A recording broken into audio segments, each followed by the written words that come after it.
start recording. There we go. And also start sharing my screen. There we go. You should all now see my screen. Let me know in chat if you can see my screen, by the way. Just want to make sure of that before we start as well. Yep, thank you all as well. I'm getting loads of yeses in chat. But yeah, as I was saying, I'm gonna start off with just a tour of the group, everything here, and how the group really works and things of that nature. Then I'm gonna move on to the pairs that I'm looking at. So you'll see if you look at the right-hand side of your screen, I have a little where is it? Red list? No, it was green list. Yeah, green list. I have what's this? I have 7 pairs or 8 pairs that I want to break down for you guys. These are the pairs that I'm interested in entering that I will probably enter before the end of the week. These are all very high probability setups, and if not, I will of course specify and I will let you guys know of that. But yeah, so the structure will work. The structure that we'll do is I'm going to start off by giving you guys an intro to the group, what you have to look forward to. Then we're going to move on to pairs.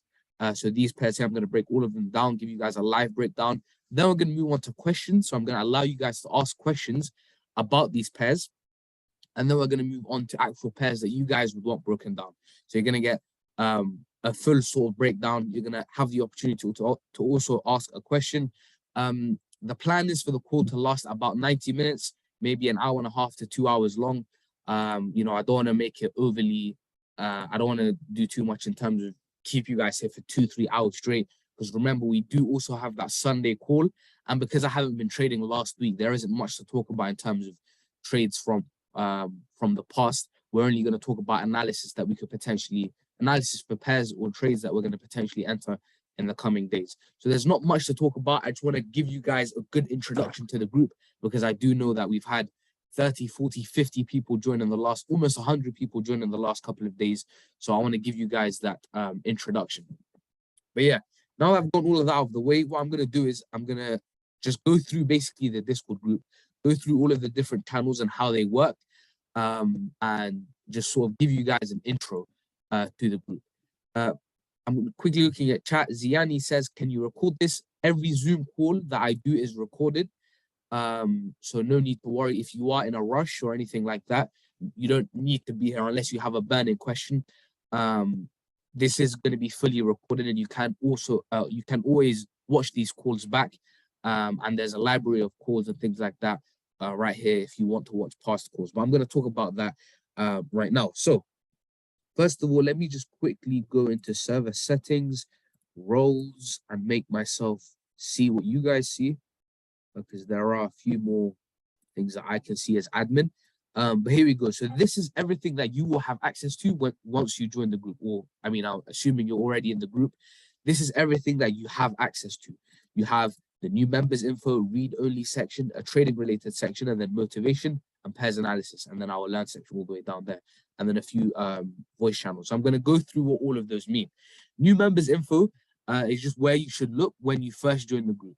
So what you have is you have a very simple and common disclaimer. So this disclaimer you'll find in a lot of groups when you join them, just the basic financial disclaimer.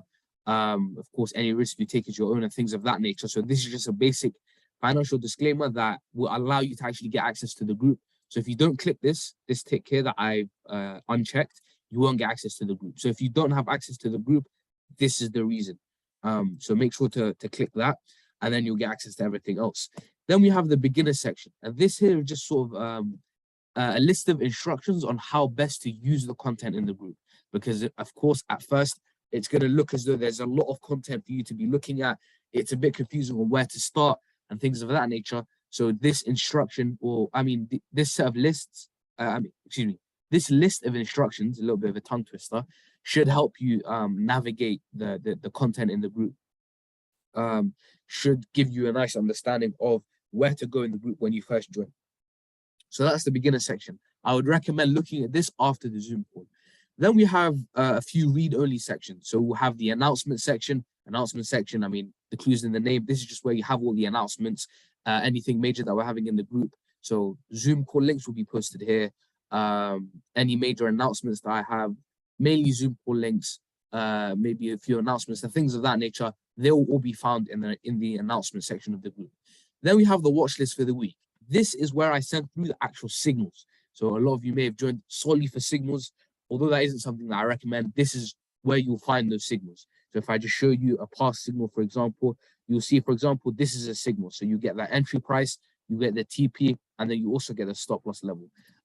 So you get all of that, and you'll be able to enter the trades alongside me. So this is where you'll find the signals and the trades that I am actually taking. And it says here at the top, just as a description of what you'll find in the watch list for the week. You will also get updates for trades. So say, for example, we enter a trade, let's just say we enter a buy on Euro USD. We're in a bit of profit, maybe 5 or 10 hour profit. The market gives us a nice break of structure, and I set stop loss at break even. I will actually let you guys know of that in the group, in the watch list for the week section. So you see here, for example, on a trade that we took on Euro USD, went into a little bit of profit. And when I deemed it being fit to set stop loss at break even, I let everyone know in the group. So you get updates while a trade is in play. So you get told when to set stop loss at break even, when to take partials, when to take full profits, things of that nature, and all signals. So they'll all be found in the watch list for the week section. Then we have the watch list update section. This section I don't really post in, and I'm probably going to private it at some point. So don't really, this is, if you want to look back at past trades from like February times, you can look here. But I don't really post in here anymore. I'm going to get rid of that at some point. I just want to keep it here for the time being so that you can see sort of the old trades that we've taken and things of that nature. So that's the watch list update section. Don't dwell too much on the watch list update section. Then we have this section, the important tweet section. This section of the group I never look at. So this is if you are trading fundamentals, if we have flash news come out, you'll be able to look at that news with this section. So it updates every single time there is an important tweet from a select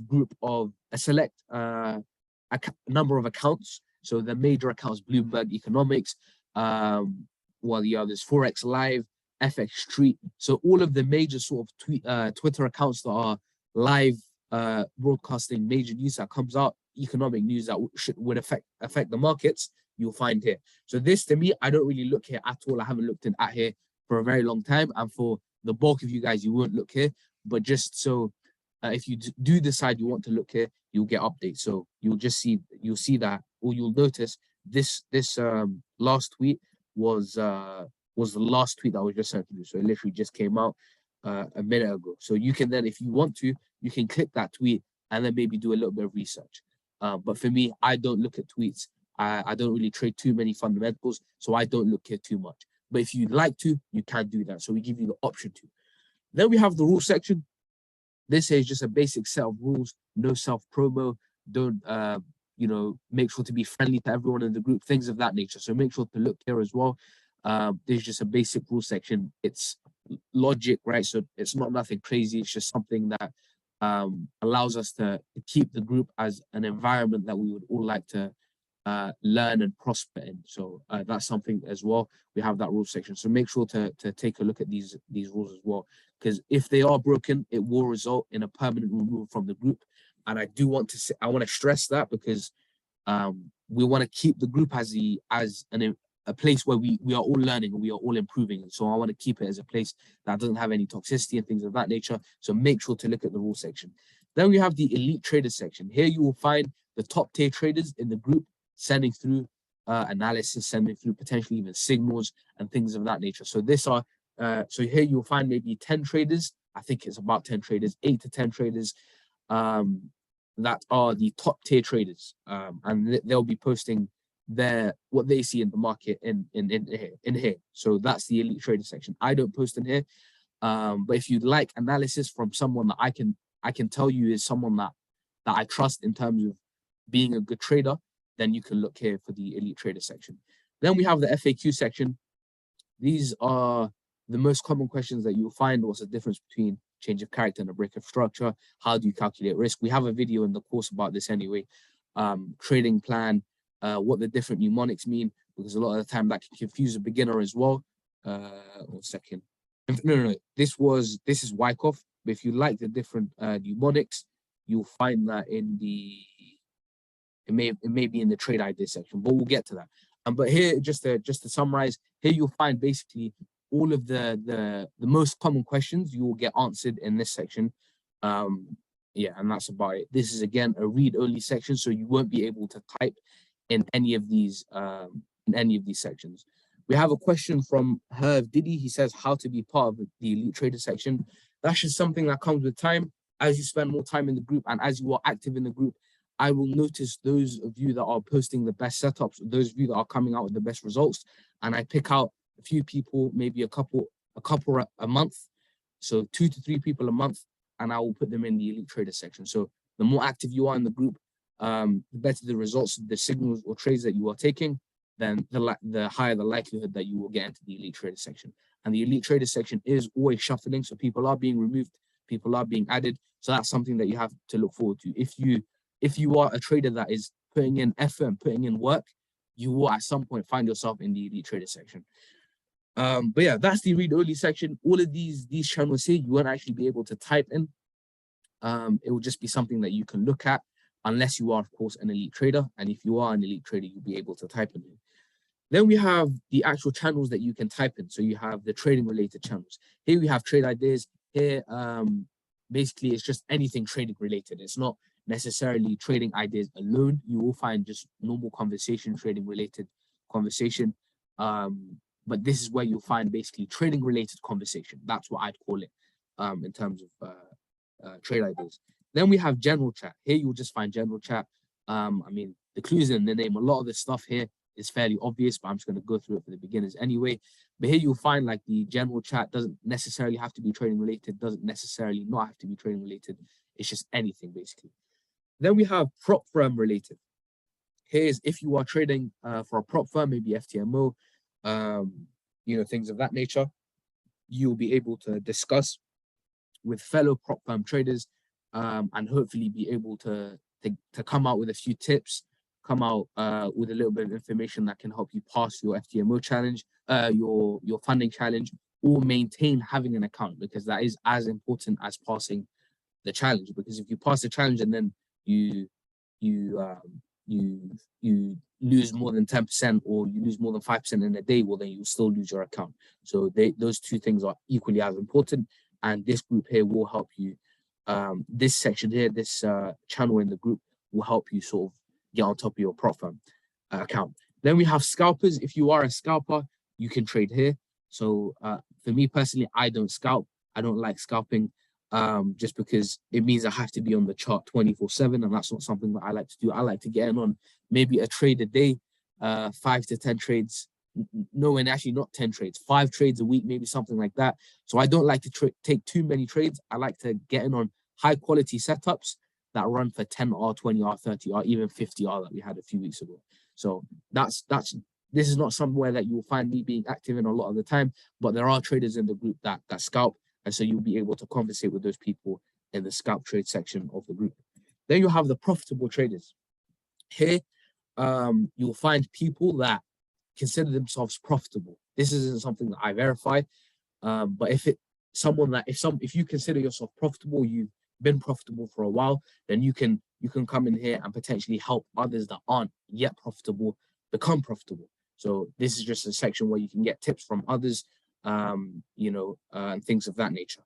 Then we have psychology. Here is where you can get on top of your psychology, because we know most traders fail because of their psychology. They don't fail because they're not doing the right analysis. 95% of people are doing the right analysis, but they potentially aren't risking correctly, or they potentially are taking profits early, or they are potentially editing their stop loss when you're not meant to. So this is sort of an area where you can get tips in terms of psychology, videos that are potentially important. You can see here, we have a video from a guy called Steve Ward, how to become a bulletproof trader, which is mostly just going to be about psychology. So this is where you will get psychological tips. Then we have backtesting. So here, you'll be able to look back at setups that have formed in the past and sort of understand why potentially they played out, or why potentially they didn't play out. So that's the backtesting section. Here we have the losing trades analysis, because a lot of the time when we're trading smart money concepts, we understand although our win rate is low, we have high risk to reward, and therefore we are able to be profitable. But because our win rate is low, we're going to have a lot of trades in this section here in the losing trade analysis, so that you can look back, understand why certain trades potentially didn't play out and why certain trades did play out. So that's the losing trade section. Then we have the member to mentor chat. Here is where you can conversate directly with me. I haven't been very active in here for the last week or so, just because I've been away on holiday, and the reason for that was we had a record-breaking we've had a record-breaking week or couple of weeks before I went on holiday. But I'm back now, as I said. So I did have that announcement the other day. I'm back now. I'm back at my usual setup, and for the next 2, 3, 4 weeks, maybe a couple of months, I'm just going to be on grind mode. I'll answer most questions, or most of the questions that I can actually get to in the here. Of course, I'm not going to be able to answer straight away. I may be asleep, I may be doing something, but I will try to get back to you at some point, maybe a couple of hours later, maybe a day later, but I will at some point get back to you if you put a question into the member to mentor chat. Then we have the beginners traders priority. So here, if you are a beginner trader, you'll be able to conversate with other beginner traders and you can give each other tips. So you have a section for every sort of trader you are. If you are a profitable trader, you can conversate with others in the profitable trader section. If you are a beginner trader, you can conversate with others that are beginners in the beginner traders section. So so that's how that works. Then we have memes, just a bunch of stuff, in terms of, sometimes trading can get a little hard, so you can come here to have a laugh at the end of the day potentially. So that's the meme section. I mean, yeah, nothing really to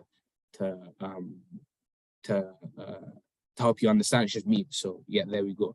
Then we have the motivation section. Here we can motivate others, show potentially results that you've had while trading. So here you can see someone's passed a MyForex Funds account. So this could potentially motivate others. A video, it looks as though is showing a trader that's doing well. I'm not sure. Then another trader showing a trade that's it, take profit. So here you can just look here every once in a while to motivate yourself. Potentially, if you're having a downer, you're losing trades, you can come here and see others winning trades. So you can see potentially if they're winning trades and I'm losing trades, we're trading the same strategy. Where have I gone wrong? So that's that. Then we have the flex results here. Similar thing. It's just basically a section where you can see results from others. You can see people doing well and things of that nature. Then we have the pairs analysis. I'm not going to go through each and every one of these. It's very self-explanatory. If you want USD based pairs analysis, so that would be USD CAD, USD JPY, USD anything, you'd go here. If you want volatility indices, I don't trade them, but if you do trade them, you can go there. If you want crypto, potentially crypto trades, go there. If you want GBP pace, you get the point. Just go where if you have a trade potentially on GBP USD and you want to confirm it, you can come down there and you can conversate with others that are trading GBP USD and potentially confirm the analysis that you've done, or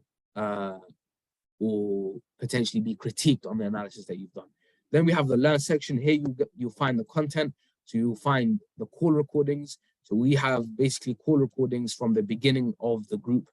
Ever since the beginning of the group, you'll see if I scroll all the way upwards, the very first call recordings in here were from March of 2021. So you have a whole year of call recordings that you can study and that you can take notes from. Each of these calls are 2 hours long and there's an endless supply of them. So you can just study every single one of these if you'd like. I mean, you're probably not going to be able to get to every single one of them, but watch as many of these call recordings as you can and take notes, because these are going to be very useful to you, especially if you are a beginner. Then we have the course, the 10-part video course. This 10-part video course is meant to give you sort of a basic understanding of the concepts that we trade. It's not meant to be comprehensive. It's just meant to give you sort of a basic, very basic foundational understanding, so that then you can go into the call recording section and then absorb the real knowledge. So the real knowledge you'll find is in the call recording section. This mini course here will just give you a nice basic understanding so that you can then go into the call recording section. Then we have this is sort of a mini document on order blocks and a mini course that I have for absolute beginners. And yeah, that's about it. After that, we have a few voice channels. So if you want to actually get on a call with a few other traders, you can tell them to get on one of these voice channels at any time, and you can talk to them. But yeah, that's that. I've probably bored a lot of the older members, the more OG members in the group with that. But yeah, I definitely just wanted to go through that very quickly because I know we've had loads and loads of people join the group today, and I didn't want to leave them confused. But yeah, now that I've gotten all of that out of the way, I'm gonna move on to pairs that I'm looking at actually entering for the next couple of days. So you'll see I'm very interested in GBP USD, GBP NZD, GJ, Euro CAD, CAD JPY, NZD USD, and NZD CHF. These are pairs that I'm going to break down right now, and I'm going to help you understand. So starting off with GBP USD. GBP USD is actually the lowest probability setup that I am looking at out of all of these. But I'm going to go through everything. So on GBP USD, I'm looking to short GBP USD. The reason I'm looking to short GBP USD is if we look back, you can see we had this lovely area of supply. Market taps into that area of supply just about, maybe even potentially a couple of pips off of that area of supply, and then break structure to the downside. It actually then fills demand. So this to me is added confidence. It shows me that sellers are in control of this market, and that buyers are not being respected. So you can see demand here fails, showing me sellers are in control. And what I'm looking to do is I'm going to look to potentially start shorting from this area of supply right here. Reason that I said this is a lower probability setup is if we zoom out, you'll notice that there is a lot of imbalance up here. So what the market could potentially do is ignore all of the analysis that we've done here, push all the way upwards, tap into imbalance here, and then potentially even come to areas of supply all the way up here. So for me, I'm not entering blindly on GBP USD. I'm going to wait for confirmation with everything that I enter, especially with GBP USD, just because of all of this imbalance that I could potentially come to fill, meaning that I could potentially ignore all of the analysis that we've done here. So for GBP USD, what I'm going to look to do is for the market from this point where it's at to potentially give me maybe a break of structure below lows here. So things like this. Looks as though my screen has stopped sharing. So let me get to that again. There we go. Can you let me know in chat if you can see my screen, guys? I think it's accidentally stopped sharing. So let me know if you can see my screen in chat. Not getting any responses, guys. Let me know. Yeah. Okay. Thank you. I'm getting loads of responses now. So as I was saying, on GBP USD, I'm going to wait for the market from this point to, at minimum, give me a break of structure below this point before I actually look to actually get in on shorts, just because it looks as though there is a lot of reason or a lot of confluence on the market to decide to actually push all the way upwards and tap into imbalance up here, and then potentially start selling off from areas of supply all the way up here. So that's what could happen on GBP USD. GBP USD is the lowest probability setup out of all of these. I decided I'll put it on the watch list for the week just to let you guys know that I am monitoring it. Doesn't necessarily mean I'm looking to enter it straight away, but I am monitoring GBP USD. Next trade that I'm interested in, and next trade that I think is a higher probability setup is GBP NZD. So GBP NZD is a setup that I am very, very interested in. Reason I'm interested in GBP NZD is you'll see, first of all, we've just tapped into this area of supply. If I zoom out, you'll see market structure is bearish. We've had, although we were forming higher highs up here, we then had the market form a new low. We had the market form a new lower low, potentially showing me that it's about to go bearish. We then had the market tap into this area of supply right here. So you can see nice area of buying followed by immense selling. This to me is a clear order block, although it's not valid on the time frame that we are on. If I go up a time frame, maybe to the daily, let's go on to the daily. Yep. So on the daily, it's just about valid. So you can see clean bullish candle, and then we have that bearish candle that follows it. The bearish candle isn't engulfing. So let's go on to another time frame. Potentially, have to scroll through a little bit. The bearish candle isn't engulfing. However, on the daily, I can see sort of just after my order block is formed, you can see that volume increase occur. So although it's not, although that very next candle isn't engulfing, I can just see that volume increase has occurred, and so that order block is valid.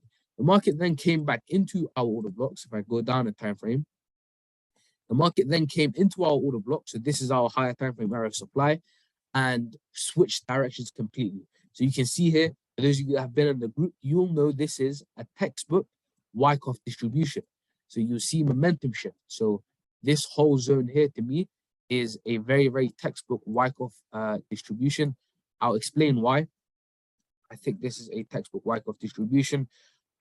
First things first, the thing that draws me to it and makes me think Wyckoff distribution is that shift in momentum. So you can see market comes into our zone or our area of supply with a lot of bullish momentum. So you can see we're forming higher highs. And then at our area of supply, the market plateaus. So you can see we have the market stop forming those higher highs and higher lows. It's started to plateau a little bit. There's no trend in the market at this point. There's sort of a battle going on between buyers and sellers at this point, and neither is coming out victorious, right? You can see here the market is neither bullish or bearish at this point. Then the market goes bearish. So you can see what we have is the market tap into areas of supply at this point. So this is a nice area of supply. Market taps into it, market sells off. This to me shows me momentum has shifted. We've started from a market that is clearly bullish. The market then plateaus a little bit and goes bearish. This then makes me think Wyckoff distribution. The thing that confirms that to me is we can see liquidity grabs occur. So you can see we have equal highs here, clear equal highs, or retail traders would be looking at this as an area of resistance. Market then takes everyone out of that area of resistance and then pushes downwards. Then what we have is a similar thing occur here again. So you can see equal highs or trendline liquidity, market take everyone out, and then have a nice push to the downside. Again, similar thing here.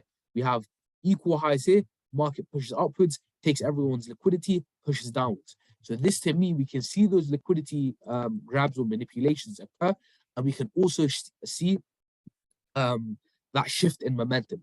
This makes me think Wyckoff, and it confirms to me that Wyckoff has occurred. The thing that confirms to me again, or gives me more confidence that the market is about to have a sell-off, is I can see supplies in control. So you can see here, if I mark out supply, we have our first area of supply up here. So clean area of supply, market taps into it, market sells off. Then we have supply here, market taps into it, market sells off. The latest area of supply that I'm looking at is this area of supply right here. We have this bullish candle, and then we have that massive volume increase, suggesting smart money or the institutions or the composite man, whatever you want to call it, has entered this market. What we then have the market do is tap into our zone and start to show signs that it wants to have a move to the downside. If we go now onto the 10-minute time frame, you can see sort of the same thing that's happening on the higher time frames happen again, and I'll explain what I mean. So you see here on the higher time frame, we had this zone. I just zoom out again, go on to like the 4-hour. We had this area of supply. Market comes into area of supply, shifts momentum, and goes bearish. We have the same thing happen on the 10-minute. So on the 10-minute, what we have is the market tap into this zone, shift market momentum or shift direction, and start to show signs now that it's going bearish. It is too early to enter this market at the moment. I'm not going to enter. If I wanted to, I could potentially enter from very refined entries here. So you could be looking at this as like an area of supply and look to enter. But for me and the way that I trade, I want to get in with the most confirmed entries possible. What I'm going to look to do is I'm going to look to wait for the market to break below this low. So I'm going to wait for the market. If I just mark it out, I'm going to wait for the market to break below this low. Once that happens, I'm going to hope that the market has left me a nice area of supply, and I'm going to enter from that area of supply. So that's what I'm looking to do on GBP SDD. A very nice higher time frame and lower time frame confluence trade. So you can see on the higher time frames, we have the same thing happening compared to the lower time frames. So this is sort of an example of the market moving in a fractal manner. The same thing that's happening on the 4-hour is also happening on the 10-minute. And the same thing that's happening on the 4 hours is also happening on the daily. And that's what you'll find as you get good at this technical analysis that you will learn, hopefully, as now that you've joined the group. You'll notice that the market moves in this very fractal manner. The same thing that's happening on the higher time frames will happen on the lower time frames. And when you've noticed something will happen on the higher time frames, and you know the same thing will happen on the lower time frames, you can predict and you can get in on trades. And that's all we do.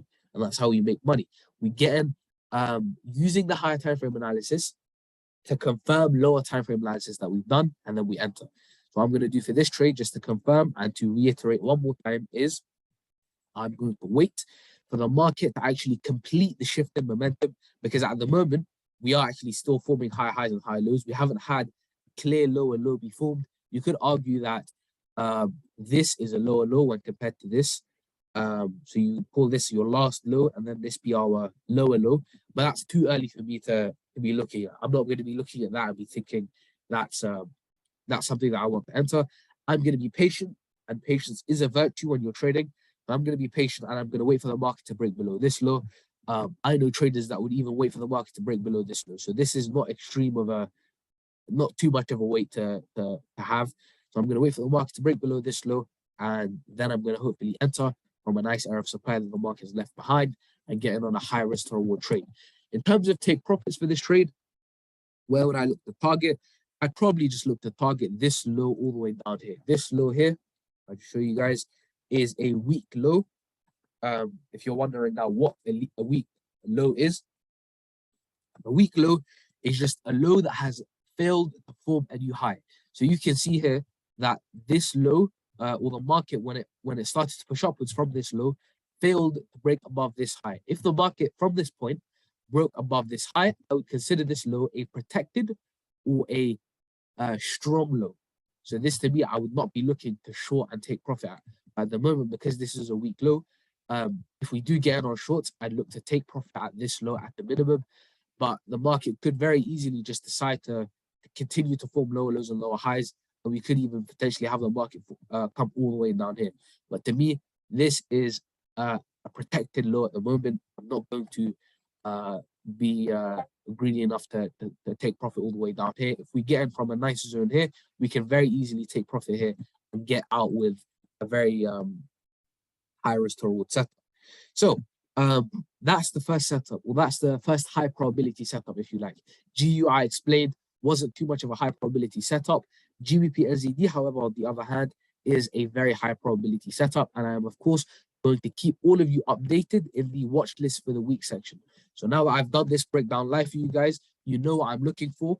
As soon as I get my actual entry, I'm going to send it through as a signal into the watch list for the week section, so that all of you guys can enter alongside me. The next pair that I'm looking at is GBP NZD. GBP NZD again is a fairly high probability setup.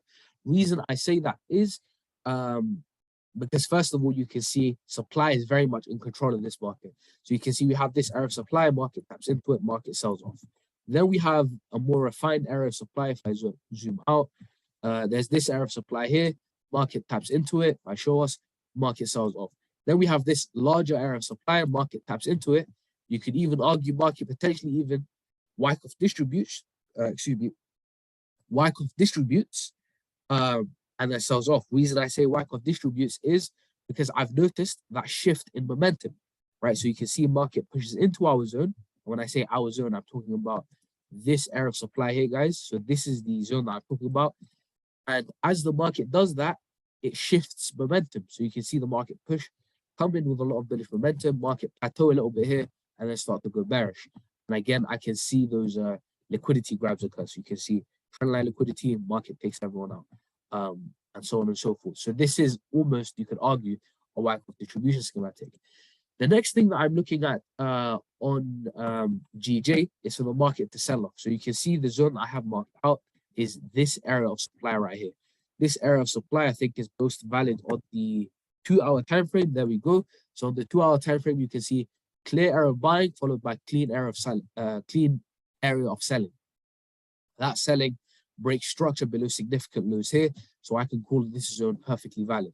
Now that the market is actually in this zone and is showing signs that it's going to push to the downside, what I'll do is I'll set an alert at this low, right? I'll set an alert at this low right here. And when the market breaks below that low, I'm going to actually start to look for entries. At the moment, I'm going to be patient. As I said, patience is a virtue when you are trading. I'm going to be patient. I'm not going to rush anything. And I'm going to wait for the market to give me a nice break of structure below this low. Once it does, and it looks as though you can see the market has a lot of bearish momentum at the moment. We have the market pushed down a little bit after it's tapped into our zone. I just want for the market to continue doing that until it breaks structure below this low. When it does that, I'm going to look to enter. So that's GBP JPY, and that's what I'm looking to do on GBP JPY. Again, the market moves in a fractal manner. The same thing that we have happening on the higher time frames, where we're having supply be tapped into and the market sell off. Again, this is our supply the second time, market taps into it, market sells off. This is our supply the third time, market taps into it, market sells off. is the same thing that we are looking to happen here. You can see that's exactly what we're expecting here. We're expecting for the market from this point to tap into our supply and sell off. And as you can see, that's exactly what's happening. If I wanted to, I could have entered at this point. But for me, I like my high risk to reward entries. And so I'm going to wait for that extra bit of confirmation.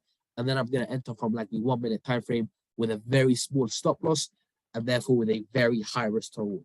So that's what I'm looking to do on GBP JPY. By the way, guys, I know that you guys are going to have a lot of questions.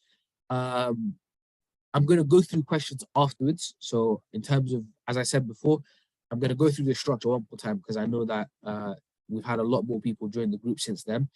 The structure of this call goes, I started off with giving new members a tour of the group. Then I'm doing now the breakdown of trades.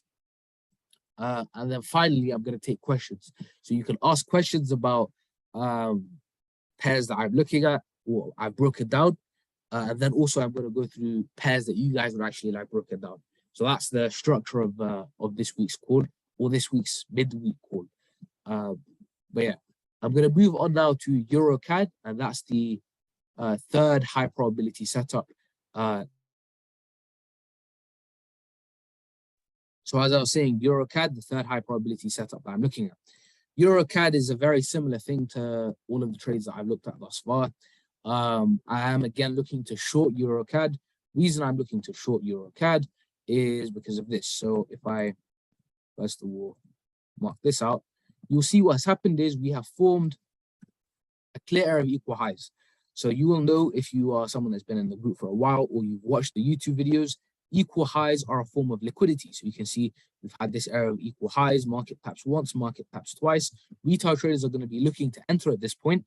So what happens is the market pushes upwards, take everyone's liquidity, right? Everyone's stopped out here, or the retail traders are stopped out, and then the market taps into our zone. So this is my area of supply. Well, then from this point, I'm looking to do is I'm looking to short, because if I zoom out, you can see quite clearly market structure is bearish. We're forming lower lows and lower highs. So you can see this is our original high. We have a lower high again here, and then the market has been continually forming lower lows and lower highs. So market structure is clearly bearish. We tapped into clean supply that has broken structure and has given us everything that we look for.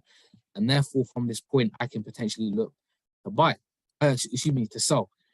So what I did then was I went on to the lower time frames and I looked at potential areas that I could enter from, and I found this area right here. So you'll see this area on the 25-minute time frame is a zone that I am interested in entering from.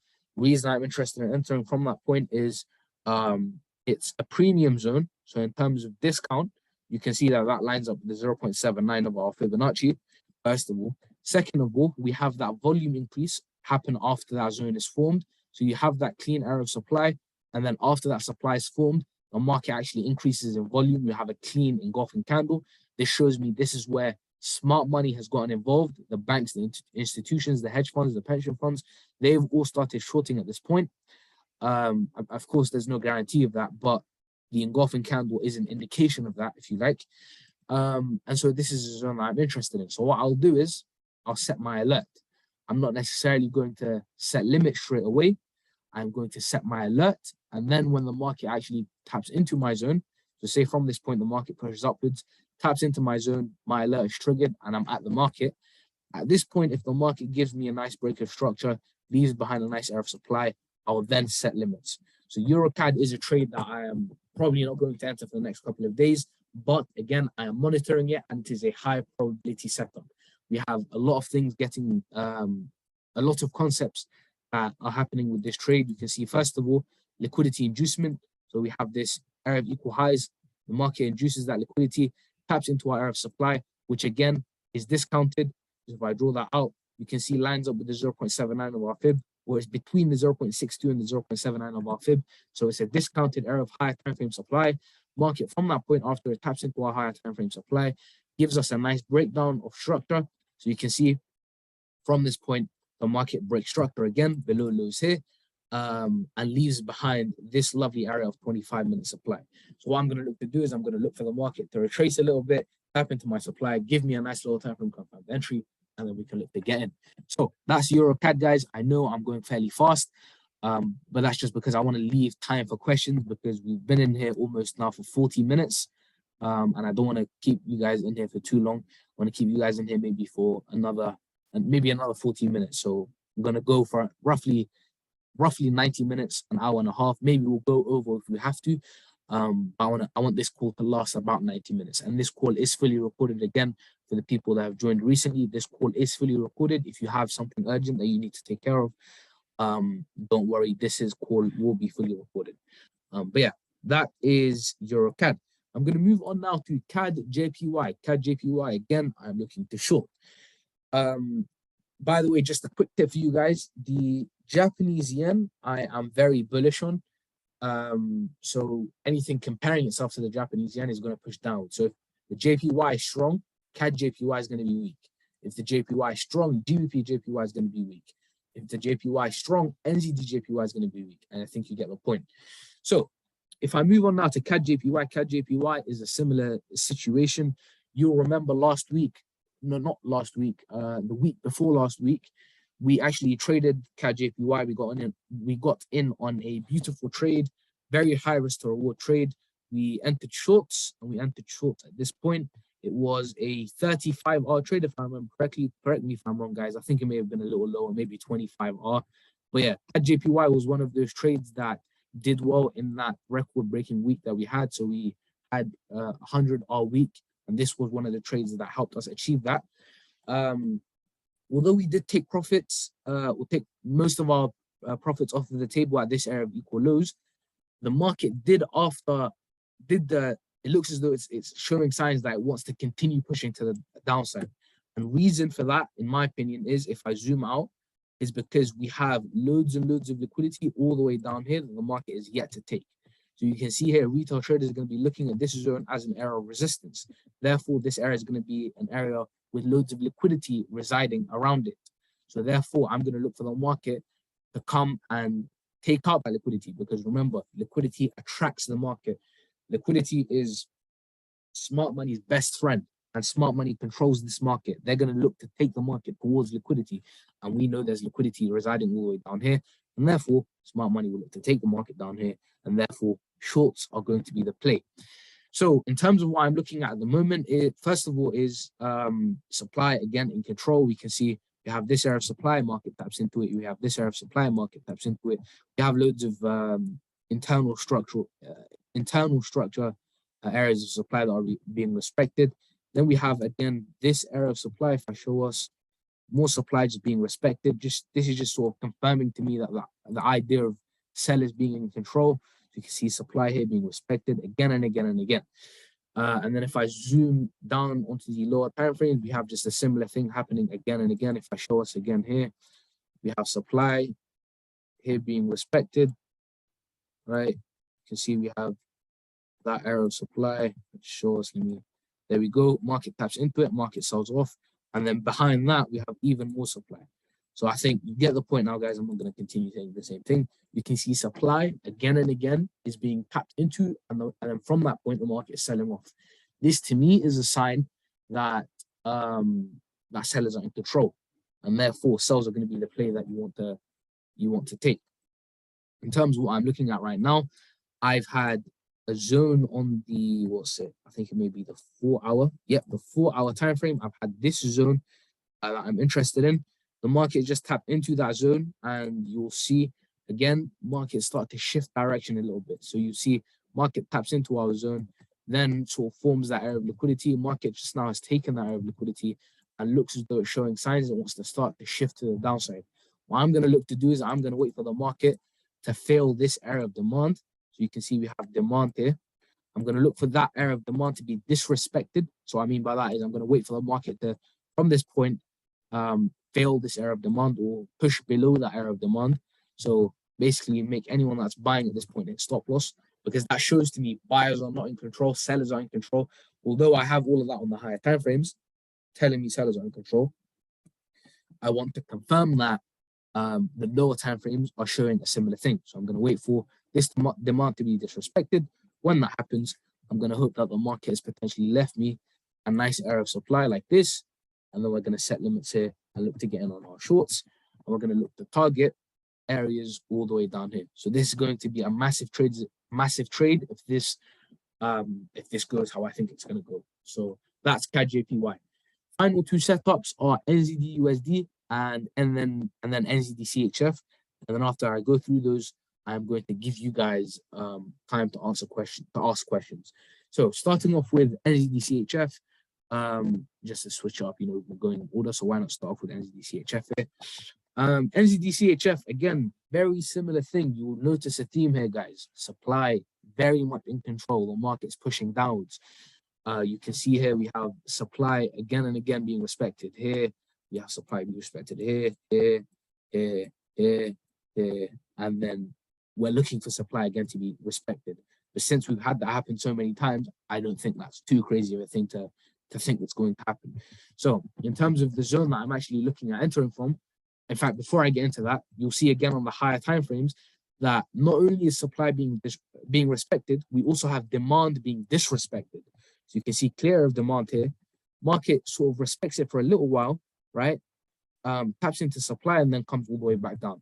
So it shows me here that demand is being disrespected, and that therefore it's a perfect time to potentially start to sell, because buyers are not in control. And if buyers are not in control, there's only one other option, and that other option is sellers are in control, and therefore we're going to look to short.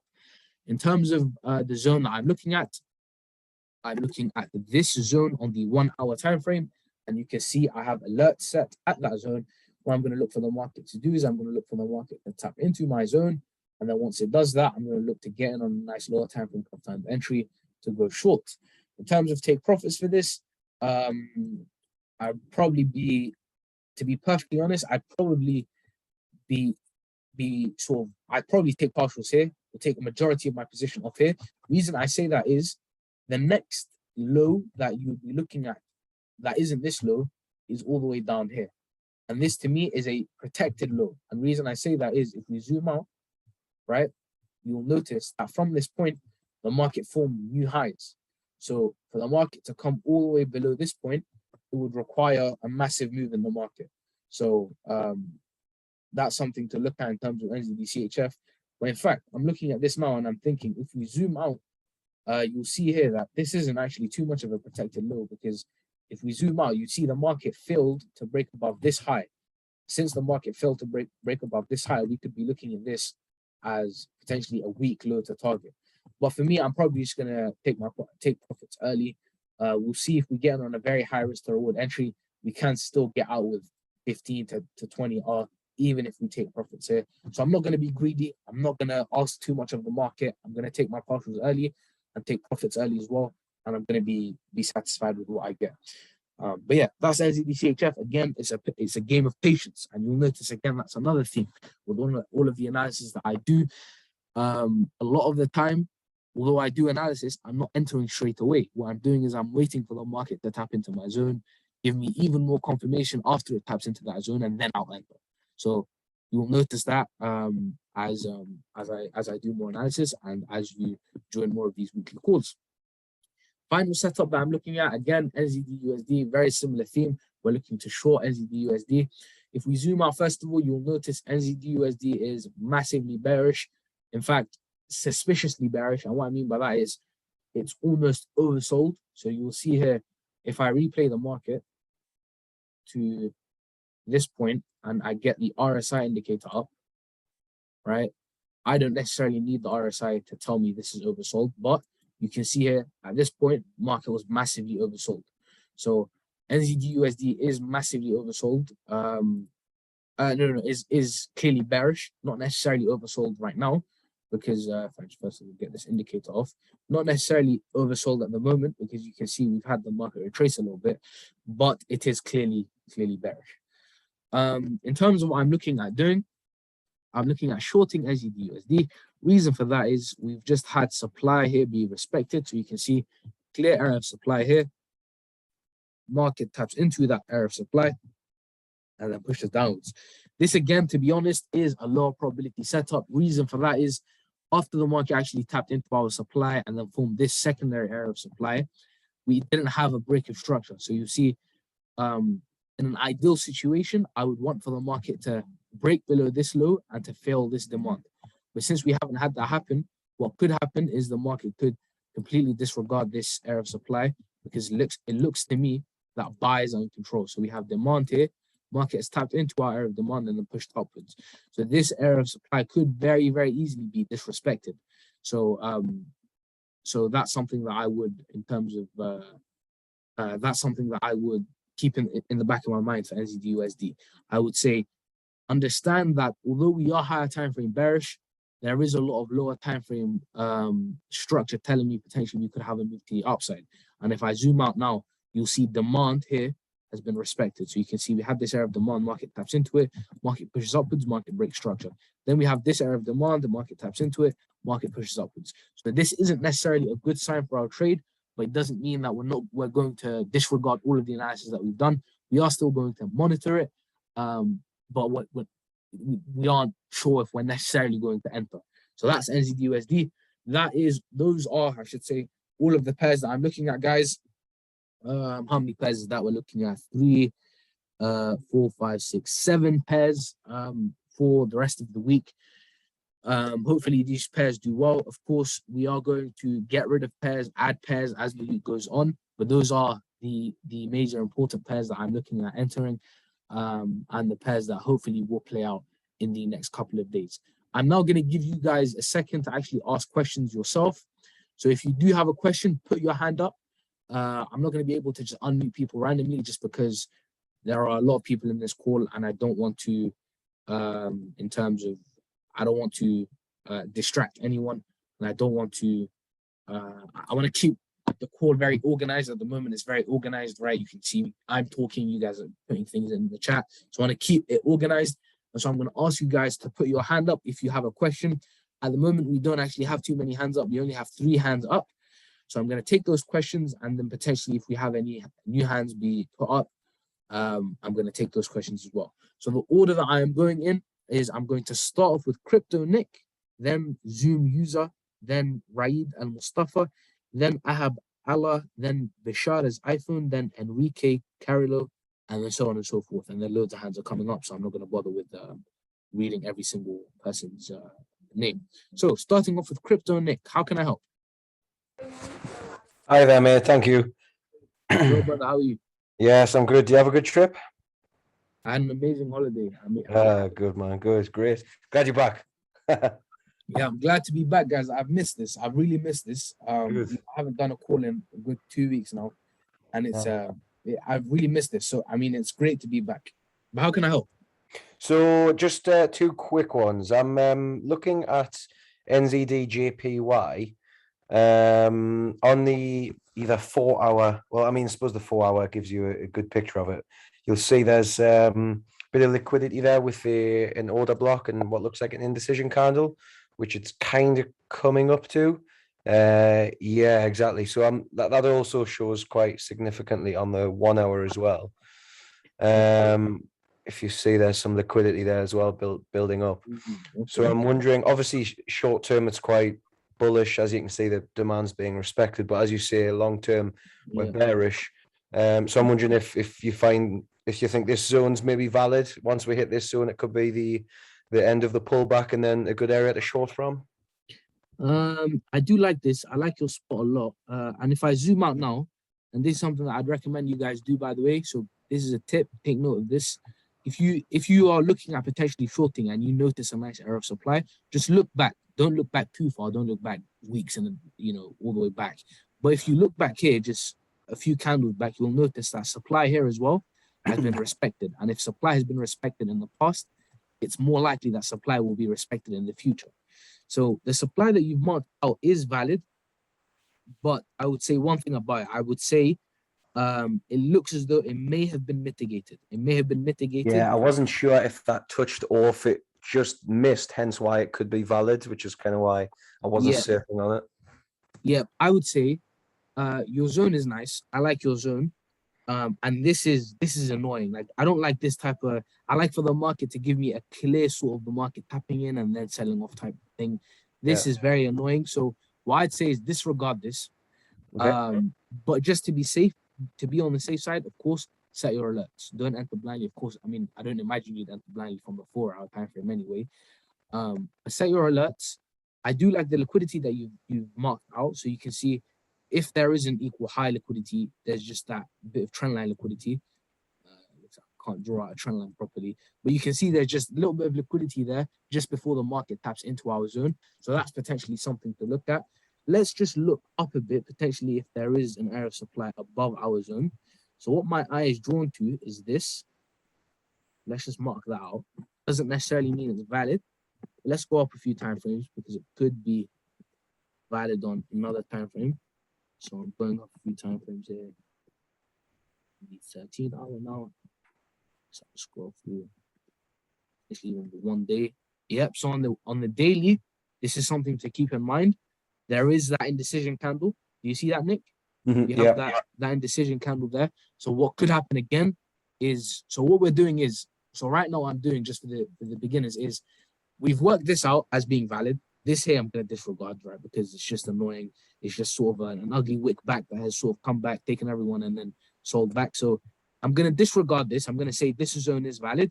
So what I'm looking to do now is I'm looking at anything that could ruin my setup. So potentially if there is a zone above, so if there's a zone here, and we've noticed that there is a zone on the daily, there's a clear indecision candle, that could mean that the market decides to disregard this zone and come up to this zone.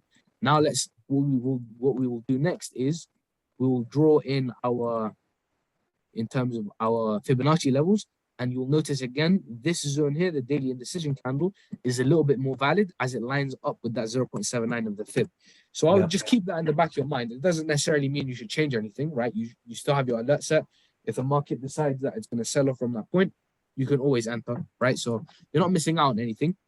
But just also keep in the back of your mind that there is a daily area of supply, that daily indecision candle, if I show us again, that daily indecision candle right there, that is discounted, so has a little bit more confluence. And so the market could decide to ignore this and push up here. So what I'll do is I'll set alerts at both zones.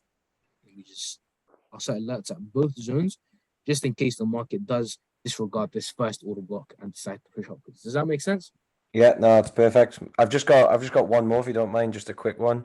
No problem. Just to see if I'm currently in a trade, but I'm not sure how confident I am. It's EUD CAD. Now again, I know long term that we are bearish, but on the 4 hour we have started to respect demand again and climb. Whether or not that's just a daily pullback, I'm actually in on a trade. If you see the most recent 4 hour order block that was respected, that demand there, that indecision candle, I'm actually in that. Yeah, you see that one? So indecision candle. If you just go up a bit, up one more to the right, up higher, sorry. Okay, this. To the right, sorry, it's really small, just up and to the right. To the right. There, that little one there. I'm in from the buy on that, which it's also on the 1 hour, but and I was targeting that 4 hour zone you've actually got alerts set at, so I'm doing a buy to sell. I'm just not sure how confident I am to hold it up until that zone. Oh yeah, this is nice. I like this a lot, Nick.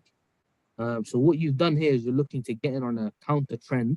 Yeah, I'm actually in on it currently. I just don't know how confident I am to hold it in. Yeah, I mean, if you're in on it, then just set a stop loss at break even. If you're in on a trade that's in profit, don't close it. As in, don't close it early because you're not necessarily confident it's gonna continue pushing up. Just set a stop loss at break even, remove your risk, and then forget about it. So I just as a psychological tip, I'd say that. But if in terms of technicals, it looks nice. It looks amazing. I'm looking at this as well, and I'm seeing demand here be respected. So we have that higher time frame demand a little bit. See markets tapped into it, wick up, form that area of demand that you've then entered from, I imagine, and then it's starting to push up. This looks nice, Nick. It looks to me like a great spot. I would not change anything. I'd say set stop loss at break even, remove your risk, and yeah, forget about it. You've gotten on a nice trade. Your analysis is perfect. I like this area of demand as well. You can see it's respected demand consecutively. So internal structure here, and this is something that I talk about a lot in the other calls as well for the beginners. Internal structure here is clearly bullish. So you can see, although the external is bearish, so you can see we have that external bearishness. Yeah. Internally, we are bullish. So buys to sell makes sense. And there is a video on this on the course, by the way, for the new members about counter trend trading. But this to me, it looks the demand here, pushes upwards, breaks structure, returns, taps into it. It does the same thing 3 times, and you've got in at that last zone. So to Yeah. me, that looks fine. I'd say hold that. Okay, great. And there is loads of imbalance up here as well, just before our zone. And that zone looks as well to be discounted, I think. I haven't actually drawn in the fib, but just from my eye, yep. So you can see it's just about discounted. Lies just at that 0.79. So there's a lot of reason for the market to actually push up to this point before then selling off. So Nick, beautiful trade. Props to you. I like this a lot. No reason to be not confident in it. I like it a lot. I just say remove your risk. You've gone on a nice trade. Remove your risk, and then just let it run. If it potentially in terms of partials, if you want any advice on that, I would say maybe take a minority partial off here, maybe 10% of your position, and then take a majority partial off here. Reason I say here is because after the market actually breaks structure above this point, it's filled the imbalance. So you see here there's a little bit of imbalance. So after it breaks structure above this point, there's imbalance. And so what it could decide to do is from this point, sell off. So it could decide to leave this area of supply. So there's always the option of that. So in terms of managing it, I'd say take a little bit off here, but not much. Take maybe 10% off here, and then take maybe 40% off here. So you've got like 50% of your position running until final take profits. So yeah, beautiful trade, Nick. Does that help? Perfect. Yeah, no, that's amazing, man. Thanks again. Thanks for the community as well, because those guys help out as well a lot. So appreciate it. No problem, my brother. And I hope this trade does well. And I will let you. I'll try to find re-entries for this because I do really like this. So if I do find any re-entries, I will send this through into the group. And what I'll do now quickly is I'll just add it into the watch list for the week. This list that I have constructed. And so if I do find any re-entries, it'll be in the group. Thank you very much again, Nick, for your question, and I hope that has helped out. I'm gonna move on now. So we have 9 hands up. I'm gonna move on now to Raid Al Mustafa. How can I help? Hello, brother. How are you? All good? Doing great, brother. How are you? Oh, good. Fine. Well, I don't know if you remember me, but once we talked, I think like 2 months ago, I told you that I want to go for a prop firm. I'm still new. I'm only in demo. And Alhamdulillah, I did it. I passed phase 1 in 3 days. Amazing. And congratulations. Habibi, thank you. Now I'm in phase 2. I think I pushed my luck. I'm in a little bit of drawdown. The problem is I used to trade like according to your strategy, and I did what you said, which is go for $100 to $200 account and trade on it. I found that my strategy was profitable, cause I didn't care about the losing trades. I only cared about the RR with respect to the win rate. But on the funded account and the phase 2, I faced a little bit problem. I can't do that. So my problem is I got 2 problems, which is how to really partial and maximize my profits. So this is one of my problems. And the second one is when I should move the stop loss and move it to a break even. So these are my main problems. Okay, yeah. So I think you have 3 main questions. Your first question is a psychological one, where you're saying when you're trading your $100 to $200 account, it's not a massive amount of money. So if you take a loss, you think, whatever, I've taken a loss.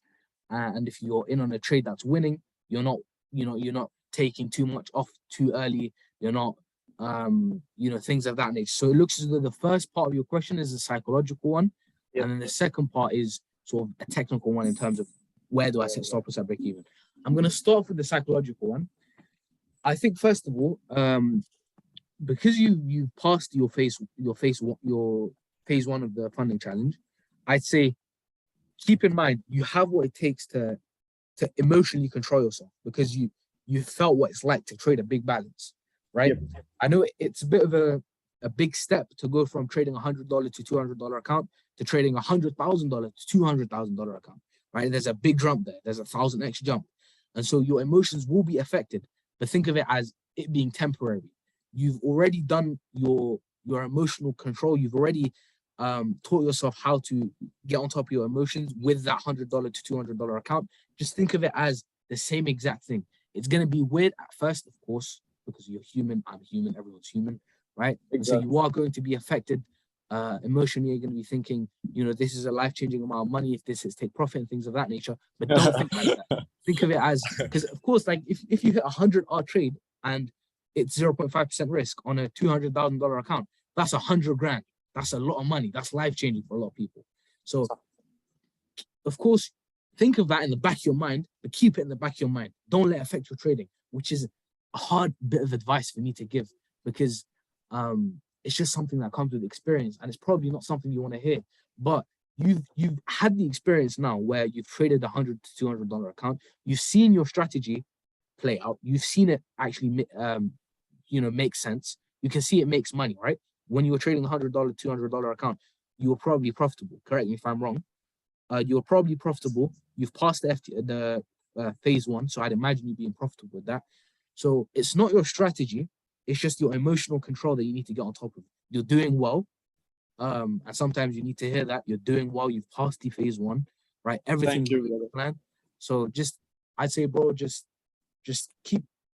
maintain that emotional control. Don't think too much. Don't think too far into the future in terms of if this hits take profit, like I'm gonna make a bunch of money type of thing. Because I remember back in the day, maybe a year and a half ago, what I do is I'd go here, I type in HIP calculator, and then I'd work out if a trade hit take profit, how much I'd make, because it'd be satisfying to think, oh my God, I'd make this much money if it take profit. Don't do that. That's something bad. You don't want to do that, because then that's gonna mean that the big balance and the big trading account is going to emotionally affect you, which you don't want. You want to trade like a robot. You don't want to trade like a human. Any human emotion is going to restrict you when you're trading, and that's something that is that is very hard to deal with, but something that is just something you have to come to terms with trading. This is just a random point, but trading and boxing are very similar in that manner. Boxing is hard because you have to go against your own human instincts. If you're back in the day now, 8 times, you would make yourself big, right? You'd run at someone, chest out, be scary, to sort of, if you're trying to fight someone. But boxing teaches you have to be small, you have to be bouncy on your feet, you have to be able to be in and out really quick. So you have to go against your human instincts. Trading is a similar thing. Trading, you have to go against your human instincts in terms of your emotions, where you see big balances and you think, okay, I should probably take a little bit off here because, I've made like 5 grand. Wow, that's a lot of money. So you're going against your human emotions. And so that's why a lot of people are unable to become profitable while trading. But it's something that if you get on top of, something that if you can master, you are better than 99% of traders out there. So I'd say, bro, you're doing very well. Stay on top of it, and I wish you the best of luck. Yes, yep, good. This is help a lot. No problem. I'm going to move on to your second question in terms of the when to set stop loss at break even, and I'll use the example of Nick's trade here on AUD CAD. So you'll see Nick. I don't know if you were listening, but Nick, he entered buys here at this point, and I suggested to him that he set stop loss at break even. That wasn't a random suggestion. Reason I said that is if we go into the time frames, market broke structure. So you can see market after it tapped into Nick's area of demand here that he entered from, it pushed upwards, retraced a little bit, and then broke structure above this point. After the market broke structure above this point, I'd say set stop loss at break even. So that's the point at which I'd set stop loss at break even. Just when the market breaks above, if you're buying a significant high, doesn't necessarily have to be as significant as this high, because then what will happen is the market could very easily decide to come up to this point and then return backwards, and you're going to have to deal with a loss, which you don't want to deal with. So I'd say set stop loss early, set stop loss at break even early, excuse me. Not too early. You don't want to set it all the way down here, because then you could be stopped out at break even early, and you'd be very. I'm sorry for the noise. I'm sorry for the noise because I'm in the gym. I didn't want to miss your call. That's why. Sorry for the noise. No problem, bro. It's it's miniature. I really respect that, by the way. In the gym, trading as well, I really respect that. But as I was saying, I'd say just when the market breaks above an internal structural high, if that makes sense, if you're buying. So this is an internal structural high, then I'd set stop loss at break even. If we go to the past trade that we've taken, let's go to AUDCHF. Why not? So AUDCHF, if you've been following the Instagram story, you will know 50R runner, beautiful trade, 48R. We're going to call that 50R. Market after that actually just continued to sell. By the way, bro, I want to ask you, this is big RR. So how you partial? How you maximize your partial? And Yeah. I don't know how to maximize my profits. I don't know where to partial exactly and how to partial. But sometimes I do is like if I have a 20 RR like for a take profit, I take partial like 20% at 5 RR, then 50% Yeah. at 70 or 60% of the trade, like 15 RR. Then I leave what I got till the take profit. So Yeah, I want to know how to maximize my profits. Great question. How I would partial. recommend actually not doing in terms of just having a fixed rule where you take maybe 20% off at 5. I'd recommend against that. What I would do is Yeah. I'd make it a case dependent thing. So for this trade on AUD CHF, say we entered up here, stop loss goes at break even after we break up below this low maybe, and then the market sells off. The first place that I take partials at is this area of demand. Why this area of demand? Because this is a point at which the market could reverse. So any area that the market could reverse from is an area that I'm going to take partials at. So the first area that the market could reverse from is this area of demand. So I would take maybe 10% off here.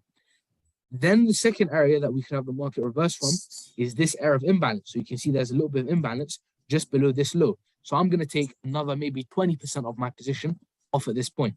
Then at that point, there's nothing really left that could indicate the market will reverse, except our final take profit. So I would leave that final bit running until that final take profit. And the benefit with doing that compared to just having the fixed rule where you take X% off at 5R and then X% off at 10R is you leave a lot of profit on the table. Because this way, I've only taken profits or taken partials twice or 3 times. I've taken partials once here, taken partials again twice here, and then the rest of my position I've left. If you have so what is the percentage? What's the percentage that you took at the first demand zone? I don't actually quite remember. I'll be perfectly honest. But as in, if I were to take this trade now, I would have maybe taken off 20% off here. I mean, this is sort of a preference thing. This is definitely a preference thing. For example, if I'm entered on this trade, I have 0.5% risk, and so the trade is running at 20R, I'm 10% in profit. What I would do is I'd maybe take 5% of my 10% profit off here, so maybe half. So I take 50% of my position off here.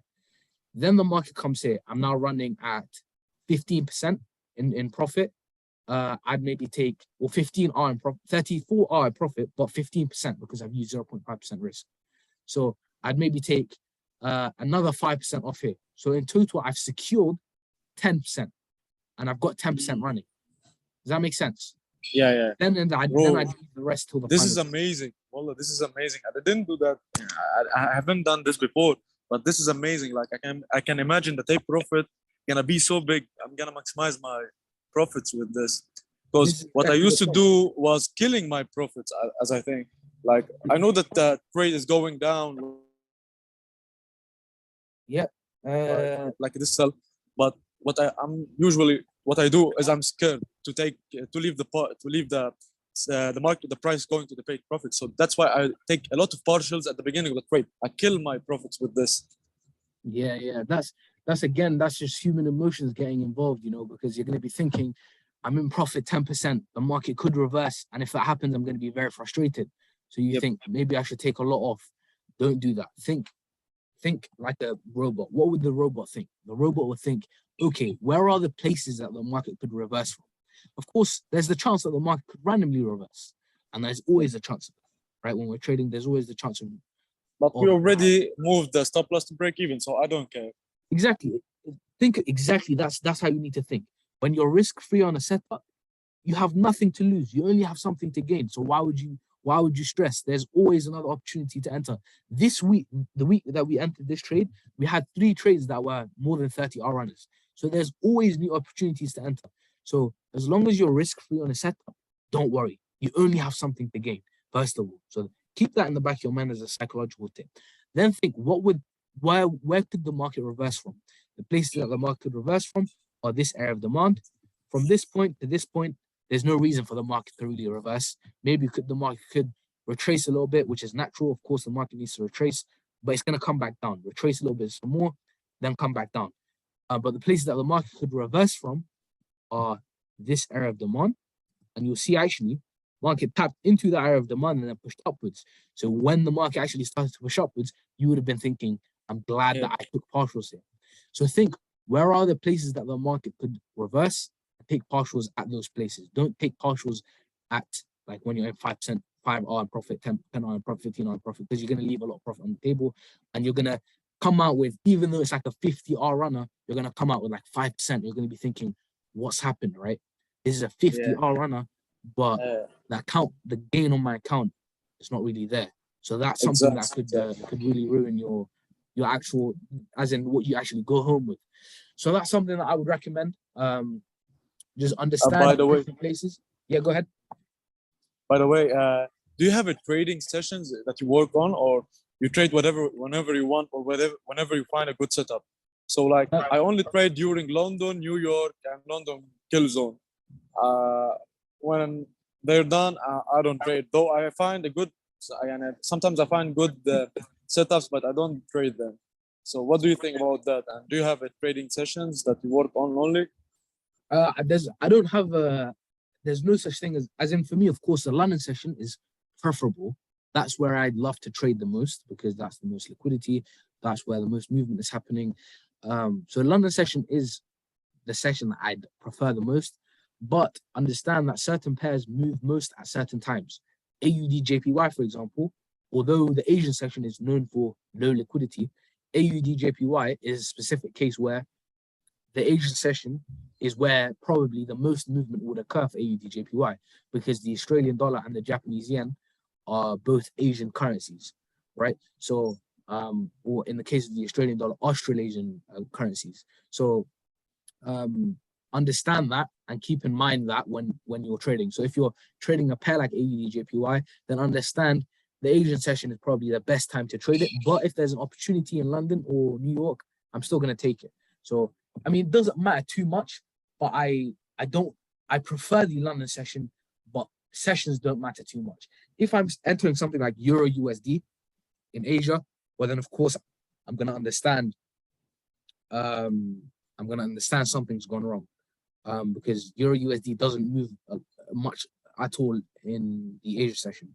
So I'm just going to just keep that in the back of your mind every time you enter a trade. It's case dependent, it's pair dependent, but the best session to trade in is the London session. Does that make sense? Yes. Thank you, brother. Thank you. No problem, my brother. I've had a look at chat, and Zoom user, turns out Zoom user's phone died. And I remember when I read the list out, he was second. So I'm going to allow Zoom user to unmute. Give me a second. Yeah, there we go. Zoom user. There we go. I have allowed you to unmute. Hey, how's it going, Mahad? It's going great, my brother. How are you? Thank you for reading the chat and realizing that my phone died. I had a feeling I lost my count.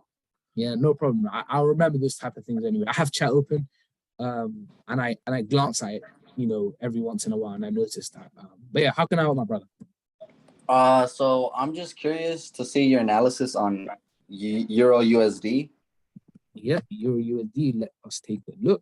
What are you looking at? Are you looking at anything in particular for Euro USD? Yeah, I'm currently in a buy. I bought at the 1.06400 area, 1.06400.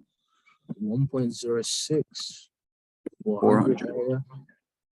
Okay, yeah, I bought right there. So you bought down here? Yeah, recently, just right now. Yeah. Okay, you're in on buys. Let's take a look at why you could have potentially bought there. First, actually, I'm just going to do a little bit of analysis, general analysis. As in, I'm going to disregard what you think just for a second, and then I'm going to come back to and see if it correlates with what I've noticed. So, on Euro USD, first of all, I can't lie. The first thing that my eyes were drawn to was this error supply. So let me draw that out. So we have that error supply there. It looks as though the market disrespected the error supply, and started to sell off afterwards. And then after that, the second thing that I noticed was, again, of course, massive area of liquidity up here. But that's a good bit away. I'm going to disregard that in terms of my analysis. That's, good maybe 200, 300, 400 pips away from the current market. Could be used as TP for buys, but I'm going to disregard it. In fact, this is going to be a little bit of added confluence for our buys. Second thing I noticed is we have imbalance. So you can see there's a little bit of imbalance. So what the market could do is, what I'm thinking is the market could decide to take out that imbalance, push into our, and then potentially push upwards from that point. So let's go down the time frame and see what's happening. So now what my eye is drawn to is this area of demand here. So I'm drawn to this area of demand because I'm thinking we have imbalance here. We have potentially a little bit of liquidity that has formed at this point as an area of support. Retail traders are going to be thinking equal lows, area of support, bounce, and things of that nature. So what the market could do is take everyone out, turn this zone into a liquidity-induced zone, and then push upwards. I also noticed that we have demand here be respected. So you can see demand is being continually respected, which is a good sign for buyers. So this is right at the moment, there are a good few signs that the market could have a push to the upside. In terms of your zone, did you enter from a particular area of demand? So yeah, just like the right here, let me load it up. Yeah, it'd be great if you could send it into the zone. Chat. Yeah, the chat. Yeah. 6-7 says it's induced on the 5 minutes. So let's see. On the 5 minute time frame. I mean, on the 5 minute, there is a zone here that you could have maybe entered from. So it may have been this. It's hard to mark out, but it may have been this zone that you entered from. I'm like, he's saying more to the left. More to the left, okay. So there is a zone here as well. Did you send it through into chat? No, not yet. Let me load that. Yeah, I think I prefer this 1 hour zone as just because of the imbalance, right? All of this could just be the market accumulating liquidity for then it to induce that liquidity.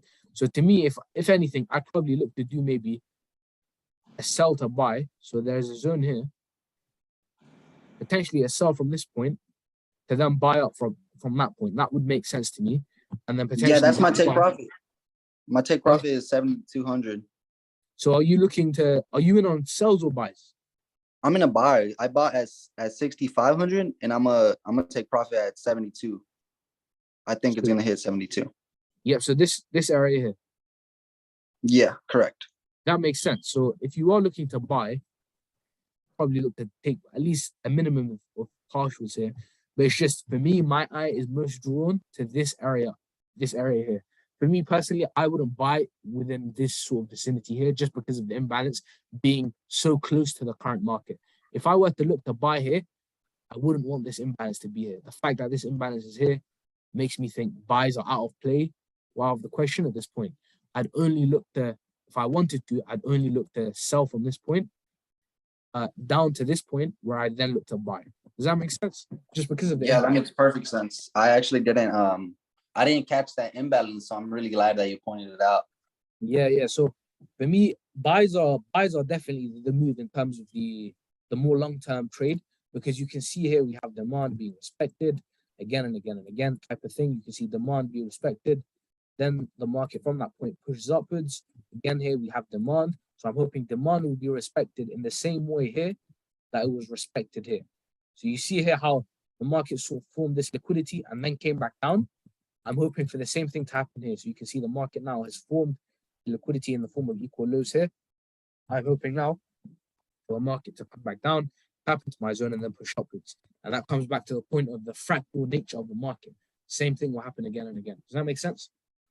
Yeah, it makes perfect sense. I really appreciate you, man. No problem, my brother. Is that all? I actually had a question because I joined the Zoom call late. Can you please go back to GBP USD? Of course I can. Just real quick. Yep. So GU, what are you looking at GU? Oh, you want me to go through it again for you? Yeah, just real quick if you can. Yep, no problem. Of course I can do that for you. So what happened on GU was a low probability setup. I did say that to start off with. Reason for that was, so basically I'm looking to short GU. However, there is loads of imbalance up here. There's also higher time frame supply on like the daily all the way up here. So I am keeping that in the back of my mind with the shorts that I'm looking to enter here. And I'm going to be very cautious, which means I'm going to look for lower time frame confirmation for anything that I look to enter. But what I've noticed is we had this 1 hour area of supply. So you will notice clear supply here. Market from that point sells off, tanks almost loads and loads of volume, as you can see, and break structure below this point. Market is just now returned into that area of supply. And then from that point, again, did a similar thing. It tanked really hard. So loads and loads of volume. So again, market moves in a fractal manner. You can see same thing happening here as happened here, just on a more lower time frame scale. Then what we had happen was we had the market tap into this 1 hour area of supply. I like this 1 hour area of supply because, as you can see, it failed demand. So this failed demand shows me buyers are not in control of this market, sellers are in control of this market. So what I was looking to do is I was looking for the market from this point to start to go bearish. And as you can see, that's what it looks as though it's doing. Since the beginning of the Zoom call, it's had like a nice move to the downside, as you can see. Again, still way too early for me to enter. I need for the market to give me a break below at least lows here, but preferably lows below here. Then I'd look to start potentially a short. But at the moment, it's too early on GU. I like shorts in the short term. However, if the market breaks above this, so if the market fails these two areas of supply, I'm definitely going to look to buy, and I'm going to look to take profit at areas of supply up here. Does that make sense? Yeah, to market's gonna go ahead and grab all that liquidity to the left. Yeah, exactly. So the imbalance, the liquidity void here, is hopefully what I'm going to look for the market to fill, and then after that, it will tap into supply here and sell off, because on the higher time frames, you can see quite clearly the market is very, very, very bearish on GBP/USD. So if I zoom out, you see it's been bearish for about a year now. So I'm gonna hope for that to continue, and that moves to the downside to continue. Does that make sense? Yeah, that makes perfect sense. Thank you very much, Mahad. No problem, Have a my good day. brother. Is that all? Yeah, that will be all for me. Thank you. No problem, bro. I hope that helped. I'm gonna move on now to Bishara's iPhone. How can I help? Hi, Mahad. Assalamu alaikum.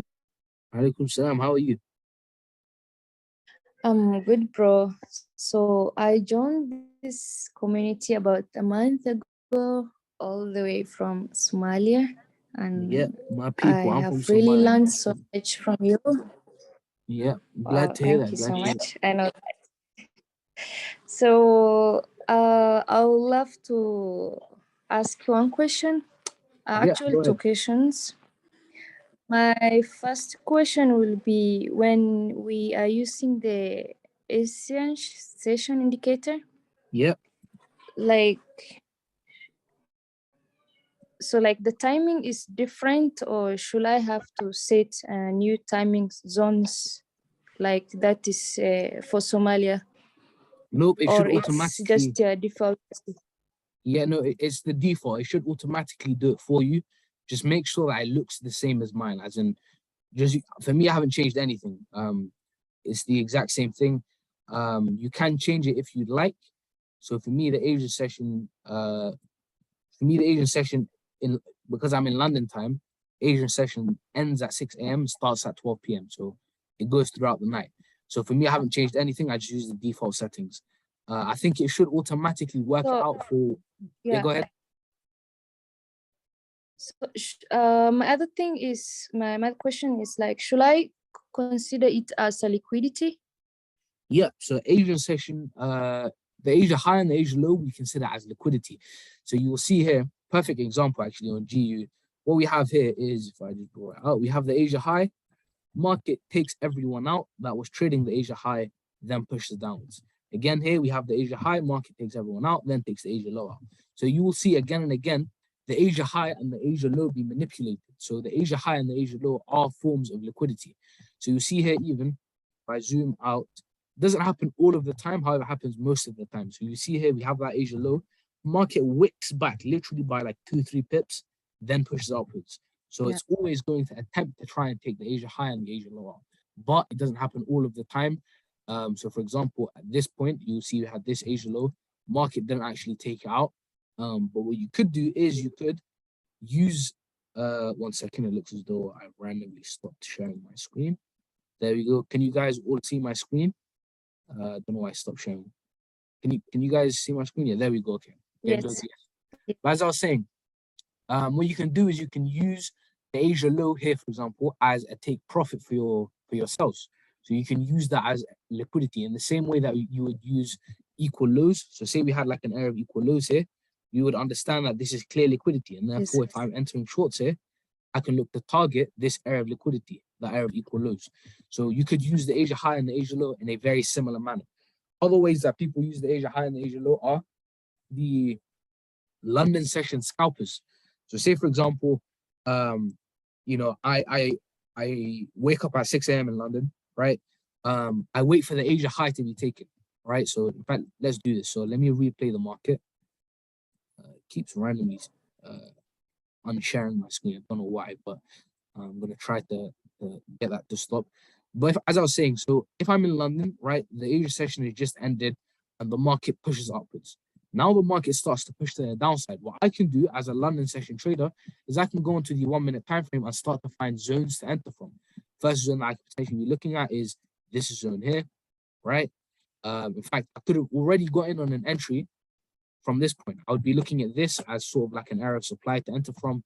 I could have even been looking at this as an area of supply to be entering from. So I already had multiple entry opportunities. But now the next zones that I'd be looking at are maybe this zone here, this zone here. And those are the main two. So let's play this market, see what happens. Where's the replay tool thingy? Second. So there we go. So if I play this market, let's see what happens. Market returns back, looks as though this zone hit stop loss, and then after that we had a massive sell-off. However, I mean, this doesn't help my point much, but you see here behind we had multiple entry opportunities to short. So the point is, the concept is, there are multiple ways to trade the Asia session liquidity. You can be a London trader where you're entering trades in the morning and you're looking to get in maybe here from a nice area of supply. So you get in at maybe something like this. Let me show you. So you get in at a nice area of supply here. You'd enter at that point, right? Stop loss would be just above. So at that zone. And then you'd look to target the Asia low liquidity. So that's one way you could trade the Asia low liquidity. And here you would have gotten on a nice 1-to-8 restorable trade. Another way to trade the Asia low liquidity is to trade it in the way that I like to trade it, which is, I just come out of replay, which is potentially to use the Asia low as take profits. I mean, that's the same thing that we've done for right here. Yeah, but what yeah, I think you get the point. sometimes I see like when there is supply and it happened during the Asian session. Yep. So can we say like that is a strong supply, or it could be weak supply? For me, say for example, like a supply within the Asian session. Yep, I think, yeah, I understand. So say for example, something like this, we have nice area of supply on the 1 minute time frame, though I don't like to trade the 1 minute. We have a nice area of supply here, market respects it for a little while and then it pushes downwards. For me, I'd consider this trade in terms of a trade entering here and then pushing downwards as a low probability setup. Reason for that is I understand the way the Asian session liquidity works. I understand the market is going to want to take out the Asia high and then the Asia low. So I'm betting 50-50 that the market will want to take the Asia low first. And if you want to trade like that and you want to do sort of the 50-50 bets, because you never know which the market is going to take first. It could take the Asia high first, or it could take the Asia low. If the market takes the Asia high first, your trade is ruined. But if it takes the Asia low first, you can take profit. So I mean, it's going to lower your odds of your trade hitting stop loss. It therefore meaning it's going to be a lower probability setup, but it still works. So the strategy will always work. It's just whether or not a setup is a high probability setup. It's just trading is a game of probabilities, it's a game of risk to reward. Understand if your risk to reward is there and you're happy to take the trade even though it's a low probability setup, then take it. Because if you lose 1 hour. If you win, you gain 10 hours. So think about it like that. But just to answer your question, I'd say if there is supply in the Asia session, I'd say be careful with it because it's a lower probability setup, but don't disregard it completely. Does that make sense? Yes, sir. Thank you. My other question is, I sent you on Instagram, sent a request. It's It's gonna about, I did a mistake about the payment. Queen Abdullahi. Okay, it's gonna be hard for me to find your question. I'll be perfectly honest. I get loads and loads of people message me on here. Yeah, it's Q Queen Abdullahi. I don't know if you're following me. 1 second, Queen. Probably a request. So Queen, and then so Abdullahi. Yeah. Then A. Queen, yeah. so this is you. No. I mean, you can send it through again if you want to send it through again on Instagram, and it will just pop up on the screen, and I can No. answer. Let me check. So just send something through again, and I can get back to you because and by the way, guys, because a lot of you have been like trying to get to me on Instagram and trying to get a message, trying to get me to Thank reply. you. Now, like I I don't see anything. I'll be perfectly honest.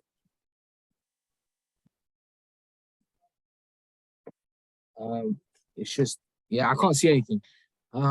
What you can do is you can send it into the member to mentor list, member to mentor chat later on, and I'll make sure to get back to it. But yeah, as you can see, guys, thank no problem. Glad, I hope that helped. But I just wanted to say this once because I know a lot of you have been trying to get to me on Instagram. You can see literally the Instagram is crazy, as in I get so many messages on here. This is just like in the past 10 hours, and you can see how many there's been. And that's not even counting the primary one. So there's loads of messages on here. It's hard for me to get back to everyone. So yeah, I just wanted to say that because I'm not purposely erring anyone, of course not. I try to get back to everyone, but there's only one of me, and I don't want to. I like the personal aspect that I have with my social media. Of course, I can hire someone to do it for me, but I just don't like to. I like to do it myself, and I can only do so much when I'm only one person, right? I need to run the group, I need to trade as well, I need to run the social media. It gets a bit hectic. So yeah, bear with me in terms of messages for Instagram. But yeah, as I was saying, I think that's all from you, Bishara. Is that all? Not seeing it. Where? Is that Don't all? see your screen. Yes. Thank you so much. No problem. Glad I could help. I'm gonna move on now to Astus Effects. How can I help? Good evening, brother. How are you doing? I'm doing great, brother. How are you? I'm doing great as well. Actually, I'm checking on AUDCHF. I have a re-entry on H4 POI. Try to check it.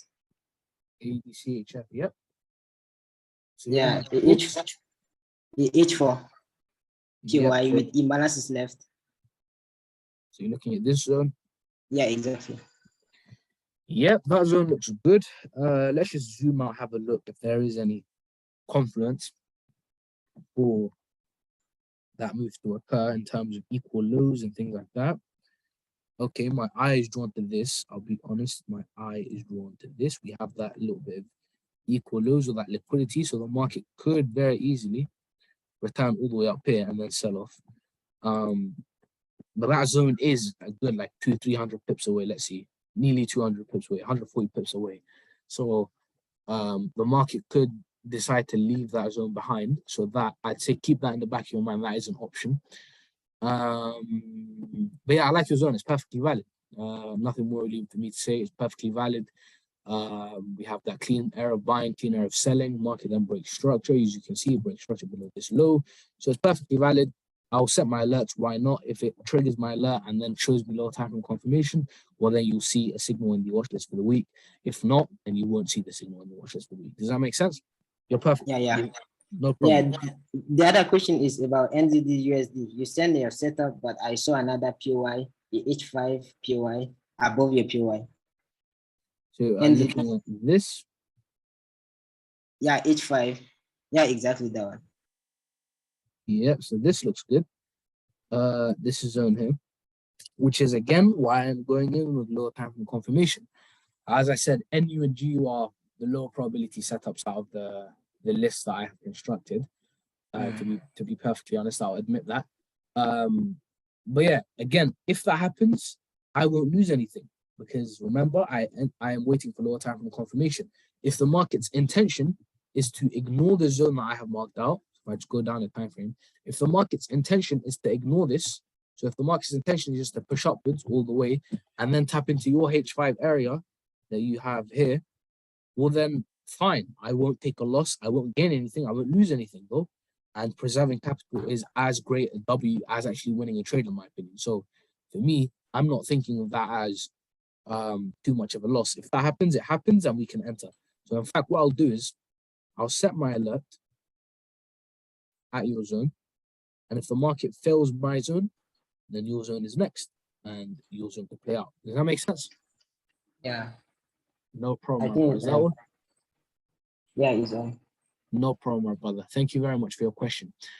Guys, I am going to be a little bit quicker with the remaining questions. We've been in here for an hour and 40 minutes, and I don't want to keep you guys in here too long, and I don't want the recording to be too long because it's going to be very hard to upload later on. Because the longer call is always harder to upload. But yeah, we've been in here for an hour and 40 minutes. We started at 8 o'clock. It's now 9:40. So I'm going to look to wrap up before 10 o'clock. I'll have about a 2-hour call. So the next few questions, I'm going to speed through. Next question is from 67__. How can I help? Can you hear me? I can hear you loud and clear, my brother. How are you? I'm good, bro. I was just going to ask you in terms of session tradings, do you trade during sessions or like what's your way of trading? Yeah, so I answered a similar question. Again, so the London session is the session that I prefer. Of course, the session with the most liquidity, and just because if I want to have a normal sleep routine, I'm awake during London. So that's the session I like the most. Because of liquidity and because that's the time that I'm most likely going to be awake. But if a session shows itself to me during Asia, if everything makes sense, and it's a pair such as AUD/JPY, where I know that there's going to be a lot more liquidity during Asia.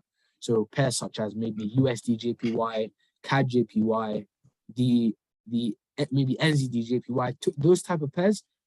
Although the Asia session is known for low liquidity, those pairs will have relatively high liquidity. The reason I say relatively is when you compare it to the London session, AUD/JPY is going to have more liquidity during Asia, if that makes sense, because relatively. Yeah, I was going to also ask you. Do you look at like Frankfurt timing and like London, like obviously just before London Open? Yeah, I know a lot of people do that in terms of. Because obviously the Discord server that I'm in, they obviously determine it from Frankfurt timing and then into London timing. Yeah, for me, I don't use that. I look at London as when the bulk of liquidity will enter. There is a little bit of liquidity from European traders during the Frankfurt session, if you like, or early, just before London, maybe a couple hours earlier. But for me, I don't look at that. I look at the Asia session being taken, and that happens during London. That's when the liquidity that will take liquidity. So when I say the liquidity that will take liquidity, what I mean by that is volume from London session traders is what is going to manipulate the Asian high and the Asian low. So that's the session that I think is most important. You can wake up a little bit earlier for the Frankfurt session, but for me, it's inconvenient, number one, because I don't want to wake up at 4 a.m. And the liquidity will enter the market during London. And so I think that's the most important session to look at. Early London session and then the London-New York crossover. Does that make sense? Makes sense, yeah. Because today in GU, I'm not sure if you've went over GU today at all, but in GU, literally, obviously, today I caught from GU, I think it was about 22 R today from GU alone. But I did see a trade. It was at literally London Open. So I think on the 1 minute, if you look on the 1 minute on GU today. Let's take a look. So 1 minute time frame. Let me guess, you entered shorts and you entered from this POI?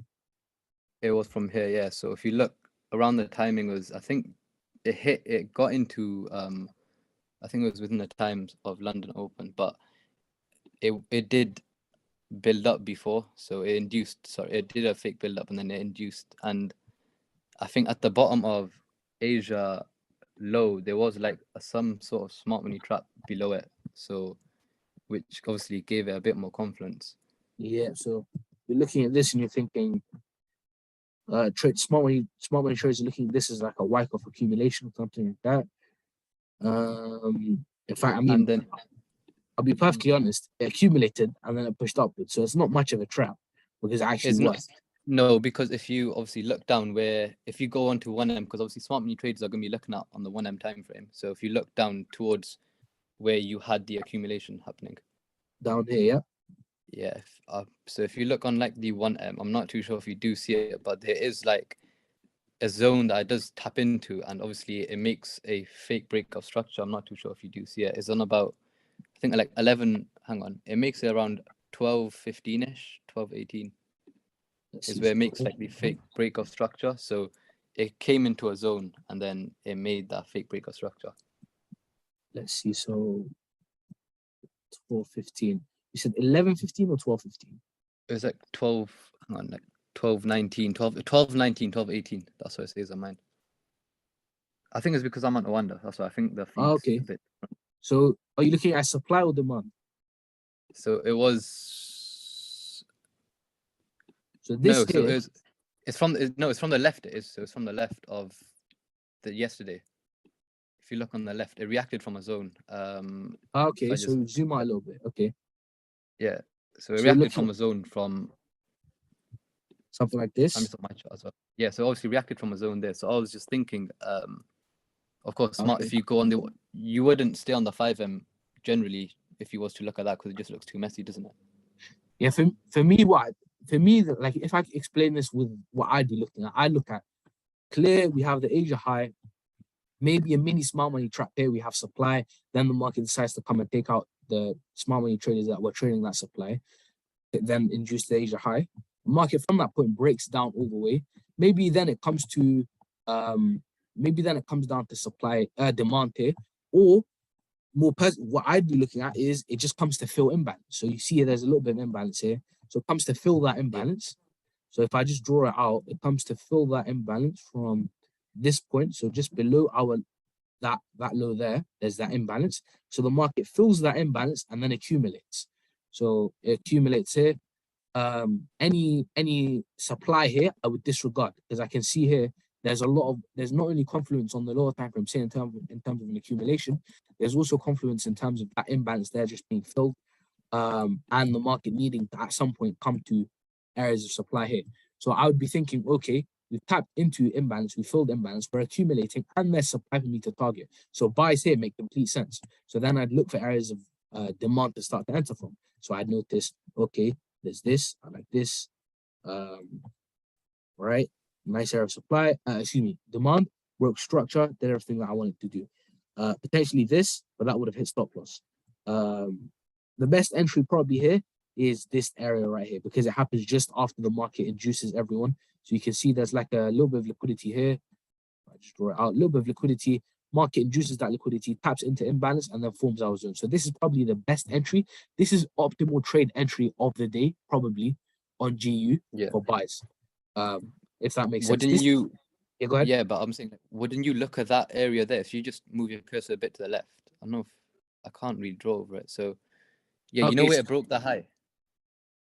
What I'll do is so broke above this high here. No, not that high. Look on the where you mark the accumulation. Okay, yeah. Yeah, so if you move I can't draw over it. So yeah, there. Okay, what I'll do is literally right there where you was. I'll let you annotate. Go on, annotate. I've enabled annotation. How do I doesn't let me. How about this? You just send through a chart. How about that? Because I want to go through. This is an important topic because a lot of the beginners, this won't make sense. If you go on to the general chart, I actually sent it. Okay, so let's take my charts. So if you go on the general chart, I sent it. If you go a bit up, I did send it today, like a while ago. So you're 6-7 in the group, right? Yeah. 6-7. There we go.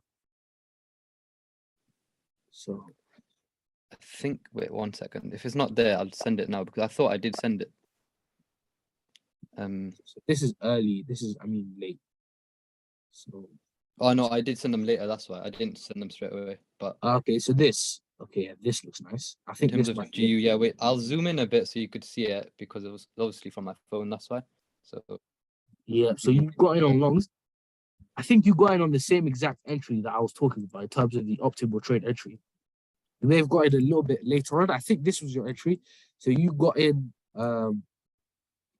right here. I think you did. So you got in here. You put your stop loss here just to be safe, and then you were in on that long, and you probably targeted that area of supply, I'd imagine. So that was your yes, entry, I think. So that was like a yeah, 15-hour trade. That's great. That to me is a great trade. However, it's not optimal trade entry of the day. It's a beautiful trade. Optimal trade entry of the day for me would have been this zone, because I mean, if you look at this, a lot of traders would have been stopped out by their stop loss being just below this low. So I mean, yeah. So if you go on trade ideas, I did send in a I'm not sure if yeah, you can see it, but if let you me- go right to the bottom on trade ideas, you know where I marked up FBOS. So if you yeah, didn't see price action before that, to the left, if you didn't see price action before that, when you determine that being a break of structure yeah, and you're fake not break sort of of sell, structure, yeah. Yeah, you would have been. wouldn't Yeah, a lot of people would have entered would have buys been early and been stopped out. Yeah, I understand what you mean now. So this makes yes, sense. Yeah, that's this. what I meant. Yeah, So yeah. what would you have done in that scenario if you did see that break of structure? Just asking as a general question. I mean, I would have looked back. I would have noticed that the market hasn't actually filled the imbalance yet. That would have Mm. been something that I would have noticed, and I would have waited for that to happen. And then from that point, you'll notice there's no fake breaks of structure. The market fills imbalance, and then just clean bullish price action. We have multiple change. You have that change of character, market breaking above this high, and then you would have gotten here. So maybe potentially even this would have been a little bit of an premature early entry. So potentially this wasn't the best entry. Your entry was probably the best entry of the day, to be honest, because it happened after the market broke above this high, and that would have been the optimal break of structure. Because anything before that, it would have been too early. It's only after the market is filled imbalance that I'm actually looking for changes of character. So anything here where the market breaks structure above highs here, I'm thinking too early. There's also liquidity here that I'm looking at. You can see there's equal lows. So even if I hadn't even noticed the imbalance, I would have noticed at a minimum equal lows. So you can see there's liquidity here. I would have thought, okay, liquidity is here, despite, okay, maybe potentially there's a break of structure. Even if it's a valid break of structure, the market needs to come back down at a minimum to take out this area of equal lows and then to fill the imbalance as well. So there's loads of confidence for the market to come back down despite there having been this break of structure. Does that make sense? Makes sense. Yeah, I don't want to take up too much time, but just one more thing. I don't know if you look at the timings on 9:30 and 11:30. Yep. So during those times in specific, there's a lot of reversal times. So market manipulates a lot of traders and it does reverse. I'm not sure if you have ever looked through 9:30 times or 11:30 times UK time, because basically in lit, what we do is we look at 9:30, 11:30. So we obviously start from Frankfurt, then we go into London Open, which is obviously from 9 till we look from 8 till 9 the UK time, and then we look at 9:30 and then 11:30 and then New York trap time, which is basically 2 till 3. So during that New York trap time, a lot of traders do get manipulated, and that's when everything pumps through basically. But what I'll do is I'll just probably like send in through some charts, because the indicator we've got on lit, obviously I did kind of mimic it and I got like an indicator that's very similar. And I don't know if you could do Zoom calls on here or not, but obviously I was gonna say I would probably do like a Zoom call on it, to be honest, because the people that are in school and education, because like right now I'm still in education, and obviously intraday trading is like the best way to go about it. Yeah, So I was it's probably just hard gonna to say I'll do when probably, you. Yeah, yeah, I'd so I was imagine probably it just being gonna hard to do when you're going to school. Yeah. yeah, so I'll probably just gonna say if there is a way that I could obviously on the Discord, if I could do like a Zoom call on it, I'd probably just go over, because obviously in lit and stuff, people they're paying like 3.5 grand for the course. Obviously VIP plus is like 5 grand plus for the course. But Yeah. I was just gonna say I could run through some things rather than so many people buying things, because obviously we are a community, and if we help each other out, it's better for us, I guess. Yeah. Thank you very much for that. I mean, I'd imagine that being very great for the community. I'll even pop in. It's interesting, this lit stuff. A lot of the stuff in lit and a lot of the stuff just on general YouTube smart money concepts are the basic concepts, but they're given a different name. I'll give you an example of that. So for me, my eye wasn't originally drawn to the fake break of structure that you drew out, but my eye was drawn to imbalance. So for me, I don't need to see a lot for me to get in on a trade. For me, I don't need to, the only thing that I really need to mark out is, okay, there's supply here. So that's a magnet to the market. So the market's probably gonna want to come here at some point. So that's going to be sort of, the market is going to buy up today. So that's what I'm going to be looking at. I'm going to be looking for buys today. Then I notice, okay, the Asia high has been manipulated. We only are going to go bearish for the beginning of London. So London, early London, and then until New York crossover, we're going to be bearish. Then from New York onwards, we're going to be bullish. So I have that in the back of my mind from get-go.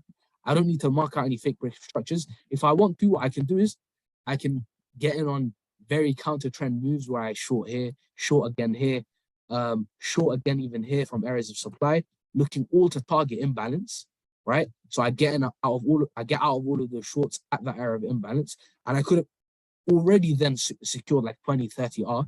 Then from the market, after it forms that work of accumulation, I can look at liquidity forming, equal lows, yeah, and then wait for the market to take out equal lows, tap into the imbalance, and then look to go bullish again, and then I can look to buy. So I don't need to do too much in terms of marking out loads of fancy names and stuff like that. You can use the basic concepts. Yeah, it makes sense. No, because what I'll do is, because there are charts. I'll send you some charts, actually, some of my back testing, where there are trades where not just smart money traders, but just people who just learn smart money, like they'll take those trades. They do call it smart money trap, but it's not. That's very basic stuff though. Like, as in, this here is you'd have to be a fairly advanced trader. I'd imagine a lot of beginners that joined today probably don't know what we're talking about right now. This here is fairly fancy stuff. We have to understand that, because otherwise we're going to be entering and thinking, okay, we could be trapped it, and you don't always want to be paranoid like that. So to me, I'm not going to be looking at this and think this is a smart money trap. To me, this looks fairly advanced. A lot of the new traders are not going to know what's happening here. They're just going to think, okay, maybe the Asia high has been manipulated, Asia low. The market is coming to take the Asia low. They don't really understand why the market's moved downwards from this point to this point. As a more advanced trader, you can understand that from this point to this point, there's imbalance to fill and things of that nature. So smart money traps do occur. I'm not going to argue that. They do occur, but you'd have to be a schmuck of a trader to fall for it. A lot of the time. Of course, sometimes we fall for it, and I fall for it, and people in the group fall for it. But it's when I understand, okay, I'm going to enter. If I get trapped, whatever, I don't really care, because I understand my edge is my risk reward, and I say that a lot of the time. But for this stuff here, you don't need to be sort of like a fancy trader. For me, the reason I don't trade this is because I don't like scalping in this manner. I don't like getting in here, getting out here type of thing. That's not my style of trading. But if I wanted to, I could, trading the same concepts that I trade on the higher time frames. Does that make sense? So the same way that I broke this down right here, where I went through this whack of accumulation, and then this 1 minute entry here, and then this other entry that you got in on, all targeting supply up here. The same thing, if this was on the 4 hour, it would make perfect sense. So this is the same concepts on the higher time frames working on the lower time frames. So for me, although you can, like, certain people in the industry can focus in on one type of trading, so they can be scalpers or they can be intraday traders. Intraday is my thing. I like sort of getting in at maybe 9 a.m., getting out at 6 p.m. type of hold a trade for 10 hours type thing. Like, if I wanted to, and I have the option to, I can trade the exact same concepts in the same manner on the 1 minute if I wanted to, but I don't want to. It's just not my style. Makes sense. I don't want to take up too much time, but just one last thing, I promise you. No problem. I'm not sure if you've have you heard of a guy called iTradeMoney? I'm not sure if you've heard of him or not. iTradeMoney, no, I haven't heard of. No, you haven't. Okay, yeah, no worries. No, because he is like a big trader and stuff. I just thought a lot of people probably heard about the guy iTradeMoney. His name's Josh. He makes I'm not sure, he makes like a couple, I don't know, he made like $1 million last week. He's like one of our students in the Discord. But obviously when he first started, he did start from smart money and everything, and he was obviously swing trading, but he went into intraday trading, and now I don't know, he just made like $1 million last week. He's quite big on Instagram and stuff, but I can't, like, that's all from me. I don't want to waste any more time from you. No, this isn't wasting time. I think this is probably more useful in terms of like what's an order block type question. I like these type of things where we can have a discussion. I like this way more. Yeah, I'm not sure if you see my charts. I did send some back testing like a while ago, but I was inactive. Only because, I mean, at the beginning of this year, I did actually hit 6 figures from the beginning of this year. Yeah, I remember Yeah, I remember that. Congrats on that, by the way. That's amazing, bro. That's like Yeah, crazy, yeah, especially at your age. Like that's amazing. Congrats. yeah. And obviously, I was planning to move to Dubai, but I don't know. I'm waiting for all my cousins to get the Dubai residency. But I heard you gotta be like an Arab or something. I'm not too sure. Yeah. Um, No, you but don't. no, I can set you up with that if you like. You nah, don't nah. need. My cousin's there now. He's one of the mentors in. I'm not sure. Wally. He's one of the mentors in WWA. He's there now, but I'm not sure if he's gonna get it or not because I heard that you gotta be like a Arab. You gotta be Arab or whatnot. But they are letting some Israelis in. I'm not too sure about that. Yeah, I can't lie. I don't know too much about that, but just like understand if you want to make a lot of money very quickly. If you trade intraday, the same concepts that I teach now on the higher time frames, like accumulation, like distribution, imbalance, supply, demand, adjustment, equalize, equal, all of this stuff. If you trade it on the lower time frames, you're gonna get in way more entries. You're gonna make more money simply because there's just more entry opportunities on the lower time frames. There are fewer entry opportunities on the higher time frame, and that's not a discussable point. That's just obvious. On the higher time frames, there's a way more confirmation type things that you need to do for you to enter, and it's harder to trade the higher time frames. If you're trading the lower time frames and you do analysis like this, where you're looking at imbalance, where you're looking at Asia high liquidity being induced, and everything's making sense, enter on the lower time frames because you're going to make more money because there's more entry opportunities. But for me, it just doesn't suit my style of trading. If I wanted to, I could bang out the lower time frames and probably bang 50R a day if I banged out. Like, Yeah, if I really, 100%. I'm really not gonna lie. worked hard. You know what it is? I think a lot of people don't use the risk. I don't know if a lot of people use a risk calculator or not, but Yeah, that's what I base it on. So yeah, a lot of the people, if you go into lower time frames, there's probably, unless you have like a day like this, everything's making complete sense. This is really textbook. I like this a lot. yes, But yes. other days you can have a lot of losses if you're scalping, and a lot of the time, especially when people come from trading the higher time frames, you can sort of get away with not using correct risk or just using like a fixed lot size or things like that. You can sort of get away with it. If you're on the lower time frames, you can't get away with it because you're going to deal with like 10 losses a day, and that's going to kill you if you don't use correct risk. And by correct risk, I mean like you need to use low risk, like 0.5% risk, 0.25% risk, because you're Yeah, going to that's have a what lot of I losses. can't lie. I do use 0.5% risk. Like I was actually doing a 100K account on MFF. I'll actually send in the group now. I Yeah, passed it today actually in one trade. exactly. I This made is the thing with like I'll show you an example. In fact, let's do it. Let's use this as a case study, right? So first entry for your short would have been this trade. Second entry for your short would have been this trade, right? So let's just see how much you would have made if you traded this session here. what with the time same is that on the profits. second entry that you got in? So roughly? second entry zone forms at 9:20 and zone is tapped into at 9:55. Yeah, you see on that one, regardless if it's a nice setup or not, I just don't trade if it's not in my timing. Like for me, it's more like routine where I just stick to my timings and I don't Yeah, if you go get off used from to my it, you get used to it. Yeah, I understand what you mean by that. That's just like sort of something you get used to. But let's work this out. So 10R for the first entry, 11R for the second entry, that's 22R, then 6R for the third entry. You're almost at 30R within the first couple hours of London.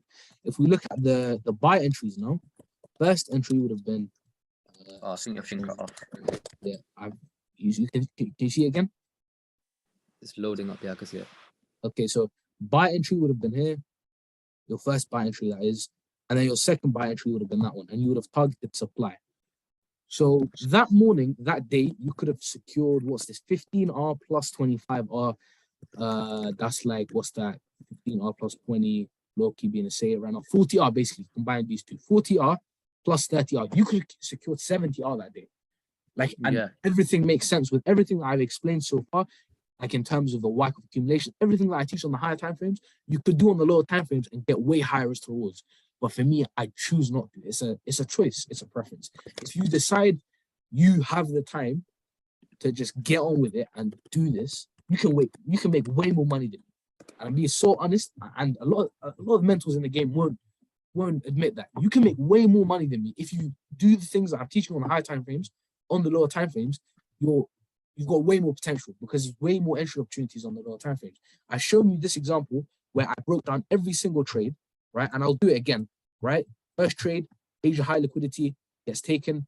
Then we have 1 minute supply. 1 minute supply then breaks structure, so you can break structure below this low and returns back. We short here. Second Tapped in trade, London Open as well. Yeah, London open, so loads of liquidity. Second trade, we have supply here again, break structure below lows here, taps into it, sells off. Third trade, same thing. Supply form, break structure, sells off. Then you target the imbalance. So we understand there's imbalance right here. You would target that imbalance, right? So all three of those you close at like 30R. Then you have buys that you can enter after the market has actually taken the imbalance because you understand that there's supply for the market to take. So there's supply right here that has the market is formed after it took the London session a day prior. So the day before the market had that Asia high liquidity, took that Asia high liquidity, formed the supply. And then we understand the market needs to get to that area of supply at some point. So what you can do is you can buy from after the market takes that imbalance from areas of demand. And so we find two areas of demand. First area of demand right here is our initial entry, and it's valid because it breaks structure above this high right here. Then we have our second entry, which is the entry that 6-7 got in on at this area of demand right here, and you put a stop loss just below. And everything that I've said so far makes complete sense, and you will have gotten for 70R, right? And just understand that, right? If you become a master of the lower timeframes, and it doesn't take much more to become a master of the lower timeframes than it does to become a master of the higher timeframes. It's just you're entering more trades, maybe taking more losses. The only thing you really need to get on top of or learn better when you're trading lower timeframes compared to higher timeframes is emotional control. If you can emotionally control yourself because you're going to deal with loads of losses, then trade the lower timeframes. And if you have the time, that is, trade the lower timeframes. You'll make way more money. For me, that's 100% true. Yeah. Yeah. Like with GPCHF, it did the exact same thing today in Yeah, Dukes same and thing. in London. Exactly. Like this is not a rare thing. This happens a lot of the time, and this is going to be an eye opener for a lot of you that trade only the higher time frames. Don't copy me. The whole point of me being your mentor is I'll teach you what to do. You then become your own person. You become independent. I teach you the concepts that work, Wyckoff, supply and demand, liquidity. You then use it on the higher time frames, lower time frames, whatever you need to do to make money. If you have the time and you can trade the lower time frames, trade it, because the rewards are going to be massive compared to trading the higher time frames. Higher time frames is hard. 100%. Yeah. Anyway, I'll let you get to it, man. Yeah, the next person. I've wasted quite a lot of time, but yeah, no problem. just to advise everyone, like, just stick to your pairs. Yeah, yes. Have a strategy. Understand it will work on all time frames, but stick to one. Like start with one and end with one. If you want to move down to in terms of pairs, yeah, about like I only trade specific pairs, and I've been sticking to these pairs for over at least like a couple of months now. It's been a good 10 months I've been sticking to these pairs, and that's how I've actually hit up to 6 figures. I just literally, it's continuous pairs. Like I only trade 4 pairs, 4 main pairs I actually look at is EU, GU, EG, and sometimes GBP CHF or EUR CHF. They're like the main ones I trade. Yeah, the most liquid, like London session, those Euro GBP very liquid. London session, Frankfurt, Euro GBP is going to be very liquid. GU similar thing, EU similar thing. So I mean, it makes sense. It's a great choice. But yeah, I'm going to move on now. Thank you very much, 6-7. No worries, bro. That was amazing. I like these type of discussions. And if you're a beginner, you've joined recently, what we've just conversed about me and 6-7, a lot of the time it's not going to make a lot of sense. But watch this Zoom call back. It's fully recorded for you. You can always watch it back. Watch it back in 2 weeks. I will try sending like my charts if you guys want. I'll like backtest and share. I think I've sent it before. You've probably seen it. But yeah, I see you're very active in the group. You used to be very active in the group. So yeah, I see you're about. Like I'll let you guys know. Like 6-7, his thing is lower time frames. But literally all you need to do to trade the lower time frames is use the stuff you already know and go onto the lower time frames. Maybe get a little I'll bit. leave you to it anyway. I gotta go eat and pray. But yeah, I'll leave you to it. Yeah, thank you very much. No worries, bro. Just to summarize, do your own thing, guys. Be independent. Use the things that you teach. Stick to those things, but understand that you can have your own angle when you're trading. Every trader is independent, is different, right? Although me and you may trade the same strategy, we may trade supply and demand, liquidity, things of that nature, right? We have what do you call it? We can trade different time frames, for example. We can trade the 4 hour, the 2 hour, the 1 hour, the 30 minute. And then someone like 6-7 could trade the 1 minute, the 30 second, the 15 second.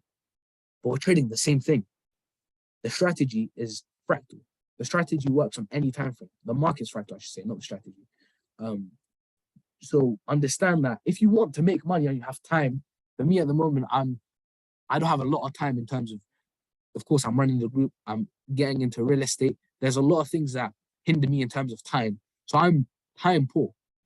But if you are time rich, what I mean by that is you have a lot of time. Get on the lower time frames, because the lower time frames is where it's at. Because if you can emotionally control yourself to the level where you don't really care if you take a loss, right? And you trust your edge to that point where you're happy to take losses. If your risk to reward is there, then you will make a lot of money in this market. And take that from me, I've been trading like almost for 2 years now, the smart money concepts, that is. And that's basically how long smart money concepts as we trade has been about, basically. Take it from me. If you want to trade the lower time frames, you can trade the lower time frames. Don't do exactly what I'm doing. Don't copy me. You can look at the signals as, okay, here's a textbook trade. You don't even necessarily need to take it. If the trade goes badly, it goes badly. If it goes well, it goes well. You know the strategy works either way. If it goes badly, risk to reward is our edge. Our win rate is low, but our risk to reward is high. So understand that. And yeah, I'm going to stop ranting to you guys now. And I'm going to take the remaining questions. We have 6 people with their hands up. After these 6 people, I'll take these questions. I'm going to call it a day.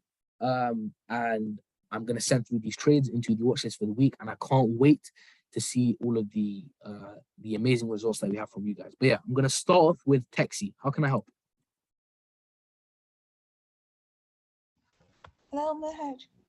Yeah, hi Texi. How are you? I'm fine, thank you. Now, thank you for all you do and welcome back. Now, for what 6-7 was saying, when we do want to trade on the lower time frame, do we also have to make sure we are in a supply or demand zone? Yep, of course. So 6-7, all he did was 6-7 is a trader that has done exactly what we look for. He's sort of the textbook student, the perfect student, if you like. He's learned the things that I trade, right? And so he's learned Wyckoff, supply and demand, everything that I trade. If I'd imagine you're new to the group, supply and demand is a very, very important part of our strategy. It's almost the most important part of our strategy. We need for supply or demand to be present for me to enter. So supply and demand is a very important part of our strategy. What 6-7 has done is he's gone supply and demand, combined it with Wyckoff, which I teach, liquidity, which I teach, Asia high, Asia low, which I teach, which is just part of liquidity. So everything that I teach is combined and then gone onto the lower time frames and entered. He's done his own spin on things that he's taken from other mentors where he doesn't trade certain times. I don't do that, and you don't need to do that, because you'll see, for example, he said he doesn't trade 9:30, but 9:30 there was a nice entry. So you don't need to use those things, those parts of 6-7's strategy. But for instance, the Yep. 1 minute Wyckoff box you drew underneath, Yep. Does that mean it's coming off a higher time frame demand zone, right? Doesn't necessarily have to be from demand. So it's just a higher time frame point of interest. So demand zone, you don't have to necessarily have demand to be present or supply to be present for me to mark out a Wyckoff accumulation or distribution respectively.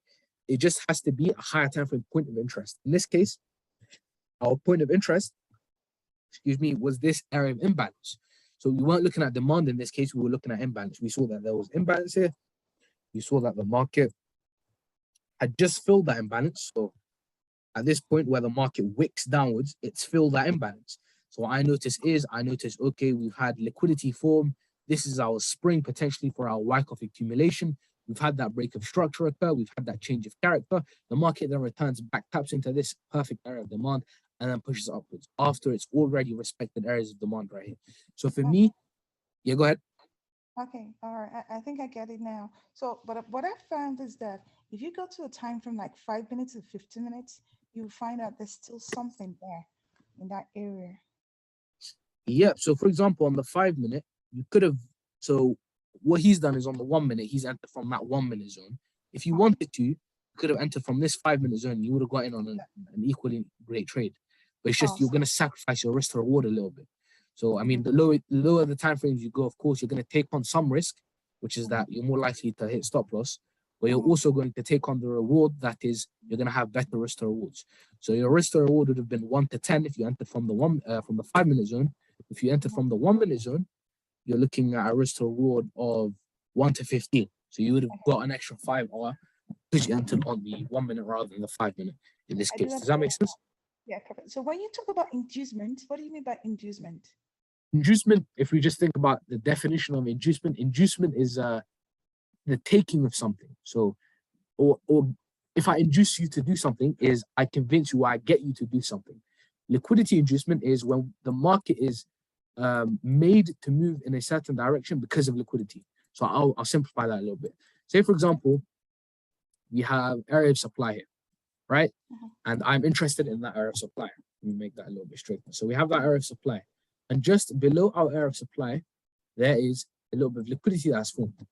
I then will call this area of supply here and a liquidity-induced area of supply. What I mean by that is there is liquidity to take. So there's added confidence for the market to actually come to this area of supply. Because a lot of the time what can happen is the market could just decide to sell off from this point and ignore this area of supply that we have here. But the fact now that we have liquidity means that the market is more likely to come and take that liquidity, tap into our supply, and then sell off, which makes it liquidity induced. Does that make sense? Oh, awesome. Now, for the final question, do you know traders that have been trading for like 2 or 3 years that have been unprofitable that still went on to be profitable? Because I've been dealing with my poor risk management and trading psychology. And there are people in here that have been trading for 5, 6 years straight and haven't found profitability and find profitability with the strategy we trade. Just never give up, right? In anything that you do, be it, I don't know, anything you want to do in life. You want to make money, don't give up. If you want to start business and, you know, one thing isn't working, a certain product isn't working, a certain ad isn't working, refine your ads and get back into it. New product, get back into it. Never give up in whatever you do. If you want to go to the gym, never give up. It's just basic life, you know what I mean? Like never give up.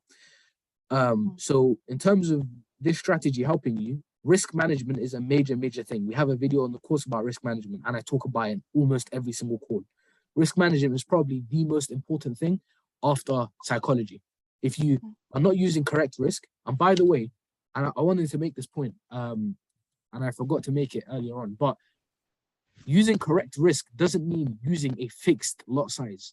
So a lot of people, they confuse just using, let's say they have like $1,000 account, I'll just use a 0.5 lot size for every trade. That's not correct risk management. Correct risk management is going into, I get Discord open, correct risk management, and I go to this part, 1 second. So let's just go here. This is the part of the course that I was talking about. Correct risk management is, I can't find it for some reason, but let me just open up here. So cashback, Forex, risk management calculator. Get this out of the way. Calculator, there we go. So this is the website that I use. Lot size calculator. Correct risk management is, I'll get this out of the way, continue, is using this. So going on to the asset that you're trading, if it's Euro USD, it's Euro USD. Whatever it is, GBP AUD, you type in. Let's pretend GBP AUD for this case. You would put in your currency, the account that you're trading. If it's South African, I'm not sure. Yeah, if it's USD, it's USD. If it's GBP, it's GBP. If it's Euro, it's Euro.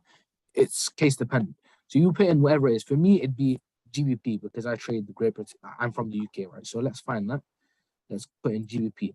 Then what I would do is I put in my account balance. So let's just say I'm trading $100,000. I'm trading $100,000 FTMO account, let's just say. Then I put in how big my stop loss is. My average stop loss is maybe 10 pips, a little bit lower, let's just say 7 pips in this case.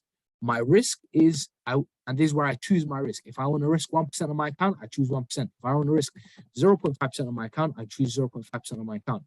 Then it will ask me for GBP AUD price. Then what I need to do is I need to go onto GBP AUD and actually find the price. So the price is 1.77394. So 1.77394. Then what I would do is I click calculate and it would give me a lot size to use. So the lot size that I should use if I want to risk 0.5% of my account with a trade on GBP AUD that has a 7 pip stop loss is 12 lots. So then I would put that into MetaTrader 5. So that's how you would use correct risk. There's a whole video about this on the course, but using correct risk doesn't mean just going onto every trade and using using a certain lot size for every trade, because every trade is different. One trade could hit stop loss and lose you $100, and then another trade could hit stop loss and lose you $200. But for each trade, you're using the same lot size, because there are different stop loss sizes, there are different pairs, and everything changes the amount that you're going to lose when it hits stop loss. So you need to use these calculators to ensure that you're using the correct risk. So risk management is key. When you get risk management down and you get psychology down, all it really takes for you to be an elite trader is the technical analysis. And technical analysis is my problem. I'm going to look after that for you. Of course, you need to do your own back testing, but that's my problem. You've joined the group now, so I'm going to teach you how to technically analyze properly. I'm going to teach you liquidity in terms of, I mean, I've been teaching you this whole call, but you're then going to go and watch the call recordings from before. You're going to watch the course, and you're going to learn more in terms of technical analysis. So I'm going to teach you about technical analysis, but what you need to teach yourself, and something that I can't teach you, is risk management. In fact, I can teach you risk management. There's video on the course about that, but psychological tips in terms of emotional control. Certain things I can't teach you. So those things include emotion control, psychology, and things of that nature. So that's how you would potentially become a profitable trader. But even if you haven't been a profitable trader for years, all hope isn't lost. And keep that in the back of your mind. Like, all hope is never lost. There's no such thing as giving up. Never give up. Whatever you do, never give up. But yeah, that's probably what I'd advise you. Just don't give up. You've joined the right group. We are here to help you. There are 3,300 other people in here, all on the same journey as you. Some unprofitable, some profitable, mostly profitable, that you can ask for help from. If not from me, from the elite traders. If not from the elite traders, from the other people in the group. There's always going to be people here to help you. Does that make sense? Thank you so much, Mahat. And my name is Taxi. I'll probably return. Thank you so much. Nice to meet you, Taxi. And I can't wait to see you in every single call from now on. All And yeah, right. thank you for joining the team. God bless you. No problem. I'm gonna move on now to. I said I was gonna be quick with the remaining hands up, but I've only taken even more time with each of the hands up. But yeah, I'm gonna move on now to Zaid. How can I help? Hello, sir. Do you Hello, hear sir, how me? are you? I can hear you loud and clear. How are you? I'm fine, sir. My question real quick is that it's really confusing for me that most of the time we analyze a pair, we have clear breakout structure, everything. Then we should just place our order, a limit order, or should we be waiting for proper break of correct structure and change of character? This is really confusing for me because most of the time I see that market just tap into our area of interest and just run away. So in that case, we miss our entry if we are waiting for proper break of structure and these things. So how are we going to avoid these things and take a proper entry? Okay. I could explain this for you. I'm gonna get you a diagram up on the screen. It's gonna. In fact, let me just explain it because I don't think I'm gonna find the diagram. But first of all, your first question was, you have, for example, a zone. You've done your analysis. You think it's valid. Should you enter blindly and put in your limit, or should you wait for more confirmation? The answer to that is more confirmation will never hurt. If the market taps into your zone and you want even more confirmation, it's only going to do you good. It's only going to mean the likelihood of your trade playing out is higher, and it's only going to mean your risk to reward is higher. So if you wait for even more confirmation, you do it 5 times in a row before you enter, that's kind of overkill. You're kind of overdoing it. You don't need to wait 5 times for more confirmation. But if you do, it's not going to kill you. It's only going to do good for you. So just keep that in the back of your mind every time you have analysis and you're about to enter a trade. Keep that in the back of your mind. Second thing, in terms of say, for example, you have a zone on like the 4-hour time frame, don't enter on the 4-hour time frame. There are certain just obvious logical rules that you should use. If you enter on the 4-hour time frame, you're going to deal with big stop losses, 20, 30 pips. That's a big stop loss. I don't like 20, 30 pip stop losses. I like 10 pip, 5 pip stop losses, right? And on AUDCHF, that trade that we had that was a 50R runner, let's take a look at the stop loss. Let's zoom out, right? And let's take a look at the stop loss. The stop loss was, I think it was like a 3 pip or 4 pip stop loss, maybe 5 pips. Let's see. So that was a 4.7 pip stop loss. You want to enter with about 0 to 10 pip stop loss. That's the ideal. Anything between that is ideal. 15 pips is all right as well. 20 pips is you're starting to get, it gets iffy, and then 30 pips plus, I don't enter. So 30 pips is the cutoff. If your zone is bigger than 30 pips, I will always wait for low time confirmation. 30 pips is a cutoff. If your zone is smaller than 20, 30, 20, 15 pips, it's whether or not you like the trade then. It's whether or not the risk to reward is enough for you. If the risk to reward is like a 1 to 5 with a 25 pip stop loss, maybe it's not worth taking, because understand that your edge is risk to reward. And when you start to lower your risk to reward to the point where it's reaching retail level, then you're losing your edge, and you never want to lose your edge. So I would say it depends on how big your zone is. If your zone is 30 pips plus, that's my cutoff. I never want to go with a zone or set limits for a zone larger than 30 pips. If your zone is anything below 30 pips, so 0 to 20 pips, that's fine. But then 20 to 30 pips is you're starting to get iffy. So, but look, getting lower time confirmation can never do you any bad, right? It's only going to give you more confirmation. It's only going to mean your risk to reward is higher. So keep that in the back of your mind. So getting more confirmation won't kill you. It's only going to do you good. But don't overdo it and get confirmation 10 times in a row. Does that make sense? Yes, sir, absolutely. No problem. Is that all?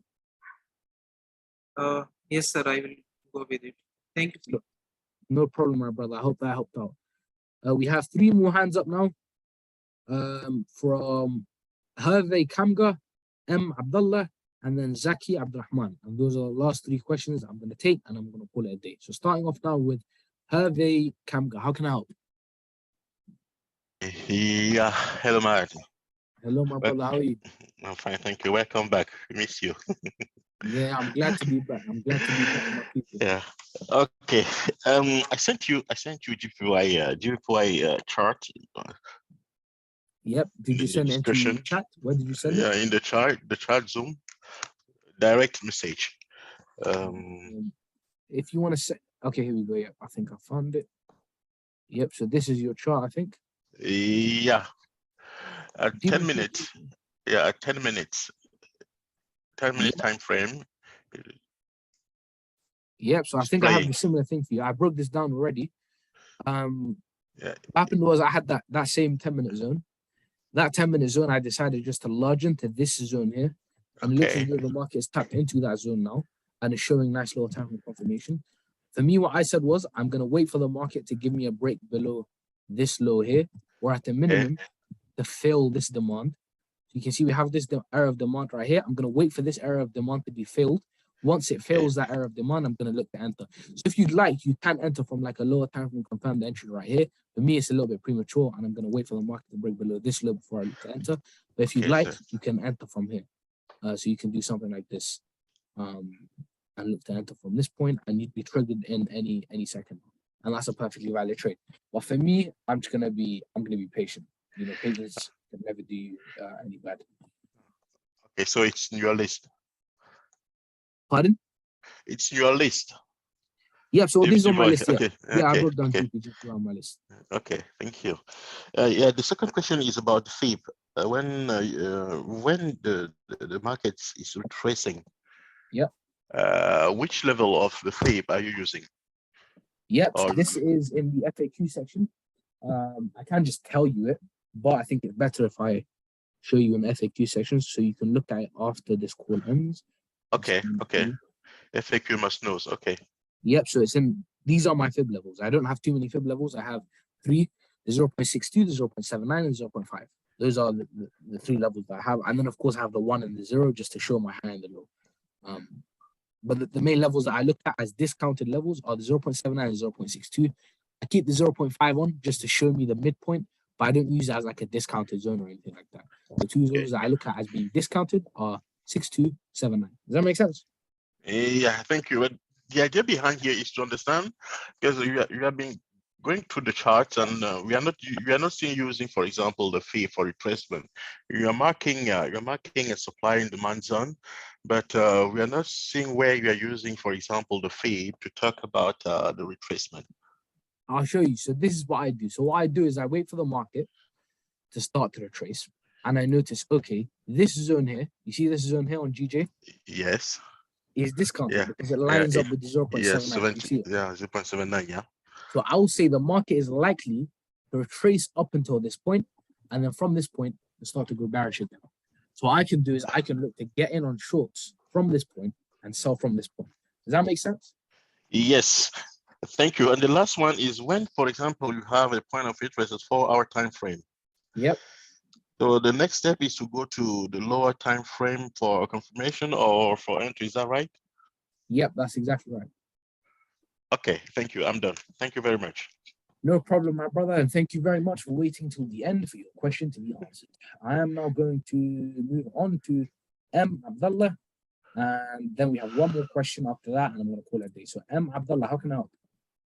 Assalamu alaikum, brother. How you doing? And Alaikum quick salam. question, and what's the lowest OB you consider an OB? Not quite sure. What do you mean by lowest OB? As an extreme OB? I mean, because we have 4 hour, 1 hour. When you the one you think the market should be respecting it. Okay. I mean, Yeah, so you're which is the talking about, strongest? yeah, so you're talking about time frames. The answer Yeah. to that question is there is no such thing as the lowest time frame. If I find a zone on the 30-second and it's valid, I'll enter. I don't know how long you've been in the call, but I broke down GBP USD, and for GBP USD, the entries were valid on the 30-second and the 1 minute. And you could have entered from the 30-second and the 1 minute and gotten on crazy trades that ran for multiple, I think it was almost 70 R in 1 day that you could have collected on GPUSD for zones. Before this market make a reversal, it also respected an OB. What I'm talking about, the main OBs. In terms of the higher time frame zones? Yeah, which is because when this market make a reversal, on the left it makes it's respected in an OB. The OB has to be a 5, 10, 15, or what is the minimum you expect to be when you're expecting a reversal from the market? Again, there isn't just one answer that I can give you for this. Remember, higher time frame is a comparative word. Higher just means it's talking about something higher in relative to something lower. So the higher time frame could be the 15 minute, it can be the 5 minute, if the 5 minutes comparing to the 1 minute. If you understand what I'm saying. So the higher time frame could be the 1 hour if the lower time frame is the 5 minute. The higher time frame can be the daily if the lower time frame is the 1 hour. It just compares, it's just a relative word. So there's no such thing as a one higher time frame. That's like me saying there's a such thing as a one good player. Good is a relative thing, like as in. Yeah. Okay. So one last question is sometimes the market is especially the GU it's respects the OBs and sometimes it gets closer and move away, and so how could I afford to not to miss the trade? Is it because sometimes it gets closer to an OB and before the tab it goes away? Great question. Yeah, I understand the question. So what I would do is if that happens, I'd still keep my alert there. If you have a limit there, still keep your limit there. But wait for the market to break significant structure. Say, for example, you have something like this. Let me just draw it out. Say you have like an area of demand that you want to enter from, and the market comes close to your area of demand, but then goes away. Yeah, I would wait for the market to break above a significant high like this. Say we have like a significant high all the way up here. When the market breaks above that significant high, I would delete my limit and I'd start to look for other entries. So then I'd find maybe this and I'd set limits there. And hopefully the second time you get in on your entry. Does that make sense? So just be patient, wait. If the market continues to go up and doesn't return back to trigger you into your trade, then you can delete your limit. So that's what I do. Does that make sense? It does make sense. Done. Thank you. No problem, my brother. Now I hope that helped out. I'm going to move on now to Zaki Abdurrahman. How can I help?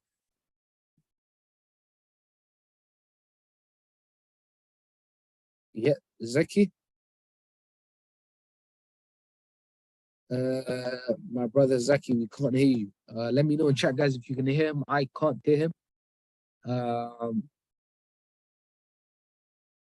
No, we can't hear you, Zaki. I think you just put in chat. You said, "Can you hear me?" I cannot hear you. Let me know, guys, if you can hear him. Yeah, Tali says no. Yeah, Zaki. Unfortunately, we can't hear you, my brother. Yeah, it's a long day. Zaki, I can't hear you, my brother. I think what you have to do is you have to put your question into chat and I'll try to get to it. In the meantime, I'm going to answer Throne Room Ministries question. How can I help? Thank you. Thank you so much. Such a pleasure to be here, Mahat. Such a pleasure. Pleasure to have All you here, right, my so brother. I was going to ask a question based on what the other brother just said now. So I understand the fact that there are no specific higher time frame that you use when you want to. It depends on either you are scalping or whatever. But I'm going to ask, if, for example, I want to take a trade on the let's say 5 minutes, and I am considering my 15 minutes as my point of interest. Do I just look out for, because I joined in quite a bit late because of something I was doing.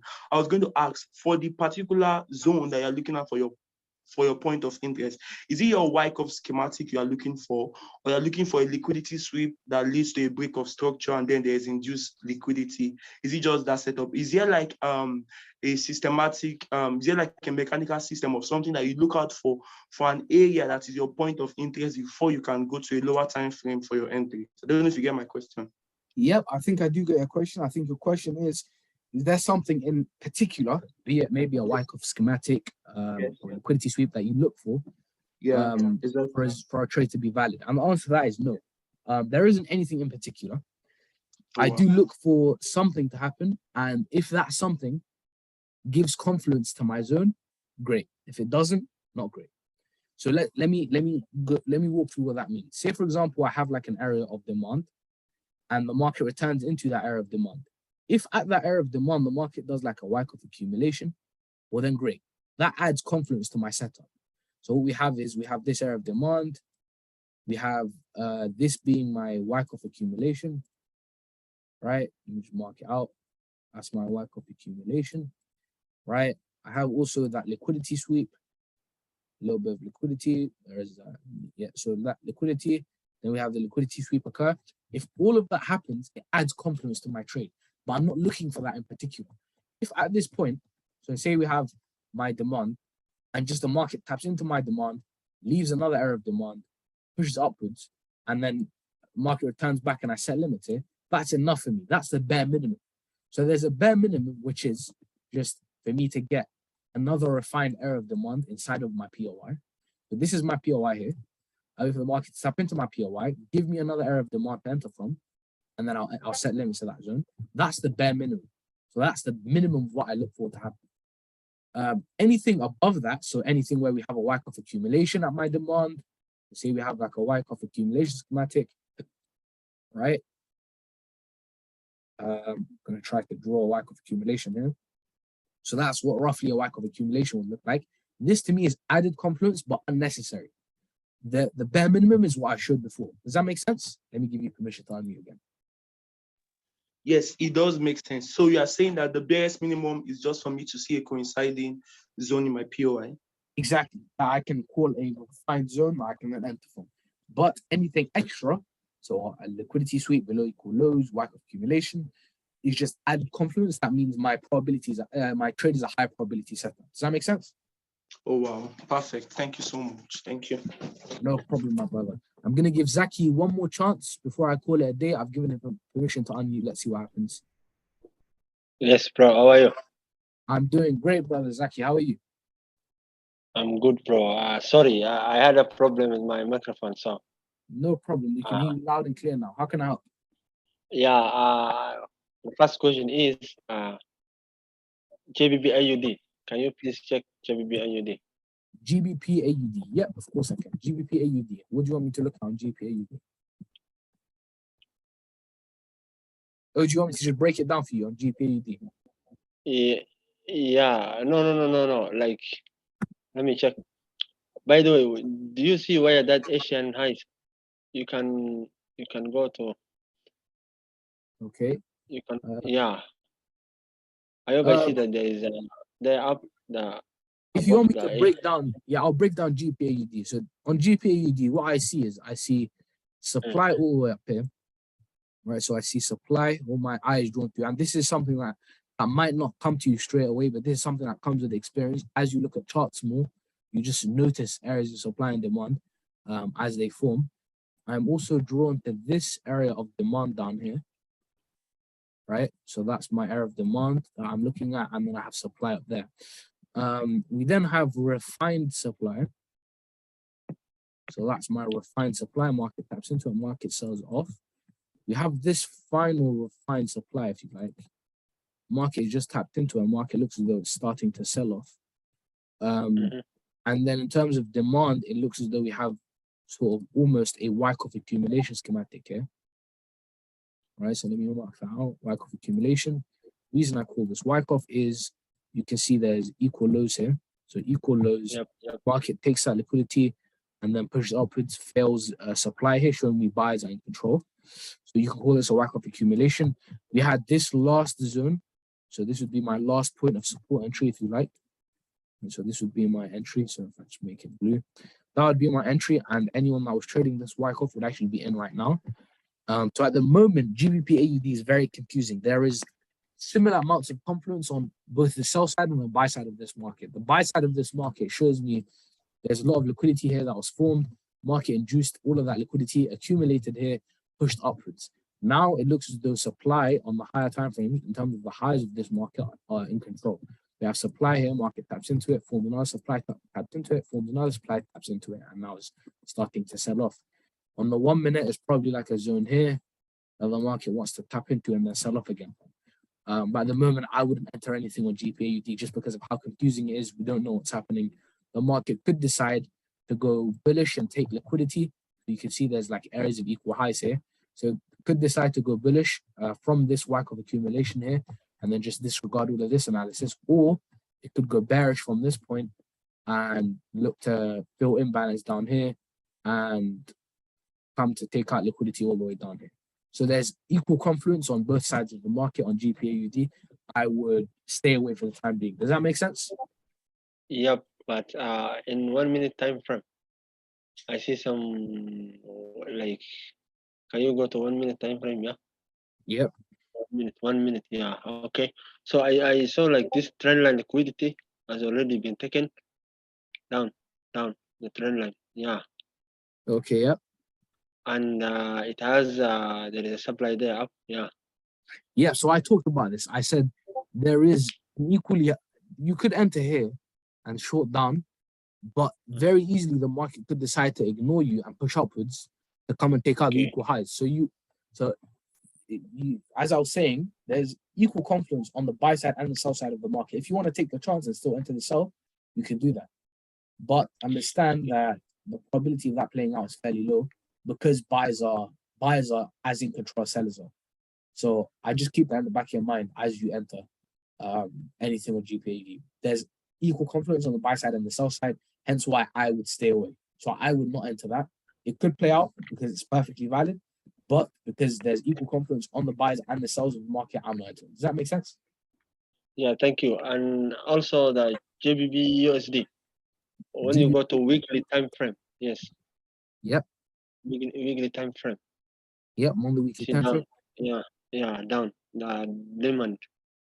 There is the way it has stopped there, triggered, and then it went up. I don't see any valid demand. Remember, for an order block to be valid, it needs to have an engulfing candle and needs to have a break of structure.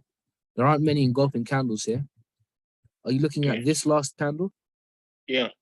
We just also have like a stop hand there. Let's go on to another. Let's go on to the daily. Potentially on the daily is valid. All zones here have been mitigated. We have this zone here that's been mitigated. There aren't any higher time frame areas of demand, I'll be honest. But it makes sense for the market to buy up. As I said before, remember, although I do have this zone marked down, I'm looking to potentially get on entries London session tomorrow. The market could very easily decide that it wants to ignore everything and push upwards to this area of supply all the way up here. So do you see this area of supply up here? The market could all the way push all the way up there. So I broke it down in the weekly call earlier on. You can watch it back in terms of GU. But GU, I am bearish on in the short term, bullish on in the long term. And you can watch the recording back in terms of a full breakdown. Does that make sense? Yep. Okay. Also, CAD-JPY for our time frame. Also, That's again, yeah, JPY I already broke down. Yeah, but you are looking for sales, but okay, so you're looking to buy. Yeah, already down there. That the demand we just already trapped, like we just already triggered the down. Okay, so this looks nice. You're looking Then at demand there. When you go, when you also go to Okay, this looks good in terms of demand. There's this 10-minute demand as well. That's ultra refined that formed afterwards. That you could be looking at. And so if I am looking to sell, in fact, this is zone here that I was looking to sell from. What I'll do is I'll wait for this demand to be failed. So when this demand fails, shows me buys are not in control. If this demand gets respected, well, then I'll look to buy. But if this demand is disrespected, I'll look to sell. Does that make sense? yes, that's what I wanted to know. And one last question. Yep. Maybe this question, you always select a different best. Yep. Right. So is there any criteria? Maybe like which one is strong, which one has the weakness, which pair, like okay, like CAD-JPY. Yep. So for CAD-JPY. Yeah. How do you select your pairs? Yeah. So what I look at is I look at correlation. This is a subconscious thing that I do, but I look at correlation. If Japanese pairs all are doing the same thing, the likelihood of them playing out is very high. If CAD-JPY is weak, GBP-JPY is weak, USD-JPY is weak, everything JPY is weak, the likelihood of that continuing is high because they're all correlated. So right now, you'll notice that there are two JPY pairs in the watch list. There's CAD-JPY and then also GBP-JPY. I'm going to look at NZD-JPY and USD-JPY as well. But I don't have a certain criteria. I don't say I'm only going to trade a certain pair. I don't do anything like that. I just look at if certain pairs are correlating, well, then I'm going to look to trade those pairs. And if trading certain pairs are not correlating, well, I'm not going to look to trade those pairs. Does that make sense? Yeah, like me, sometimes when I want to select this pairs, I go to commitment of traders. Then that's where I do. So, yeah, for me, I just look at every trade. I look at which has the highest probability setup, and I choose those. And if they correlate, great. That's even more confidence. If they don't, it's not a big deal to me. But I trade most pairs. I don't have a certain number of pairs that I trade. Does that make sense? Yeah. Okay. Thank you, brother. No problem. Thank you very much. Yeah, I have been here like almost 2 months, so I just watched all the recordings, the call recordings, because I have not been in the Zoom call. I was doing some other work, so this is my first one, yeah, to participate. So thank you Glad very to much. have you here, my brother. Glad to have you here, and I hope to see you in more Zoom calls from now on. No, I will be there. I will be there. By the way, yeah. Thank you. Yeah. Thank you for your question, and I hope that helped out, my brother. Yeah. Okay. Thank you. No problem. All right, guys. Thank you all. I am not going to call it a day. We've had an amazing, great first Zoom call. I hope you guys enjoyed it. Let me know if you are a new member. What was your experience like for your first Zoom call? Put it in chat. I want to hear what you guys think. Yeah, thank you all for coming. Thank you for choosing Mahad FX. If you are a new member, you know, I can't wait for every single one of you to continue to do well, to continue to excel. I can't wait for your journeys to unfold, right? You are all amazing people. And yeah, I can't wait for this to continue. This call was recorded for those of you that are asking. This call was fully recorded, and you will get that recording back in what you call it, in a few hours. So it's going to take a little bit for me to upload and put it onto, in terms of putting it on YouTube for you guys to then watch. So that's going to be hard for me to do. But I am going to post it in the next couple of hours. But yeah, this is, I'm getting loads and loads of great feedback. Thank you all. You've been amazing. People saying this has been my best day Sergio says, thank you for the call. Thank you for coming, Sergio. Kayo says, thanks, Mahad. Will it be recorded? Yes, it will be recorded. Taxi says, please don't take too much time off again. Yeah, I'll try not to. As in, you know, it's good to, one must work hard and one must play even harder, if that makes sense. As in, when you work hard and make money, you have to enjoy that money. Do you get it? If we had a record-breaking week, we did 100 R in a week, 2 weeks. I'm gonna go off and I'm gonna go on holiday after 100 R. That happens like twice a year, once a year maybe. The last 100 R week that we had was a long time ago. So yeah, I went out and I enjoyed that 100 R, if you like. But yeah, thank you all for coming. I love every single one of you. I can't wait for all of you to do well. I can't wait for all of the FTMO passes, the funding challenge passes that I'm going to see from you guys. I can't wait for you to excel. Thank you all for coming. You made a great decision coming here. And hopefully this first Zoom call has confirmed that in your mind.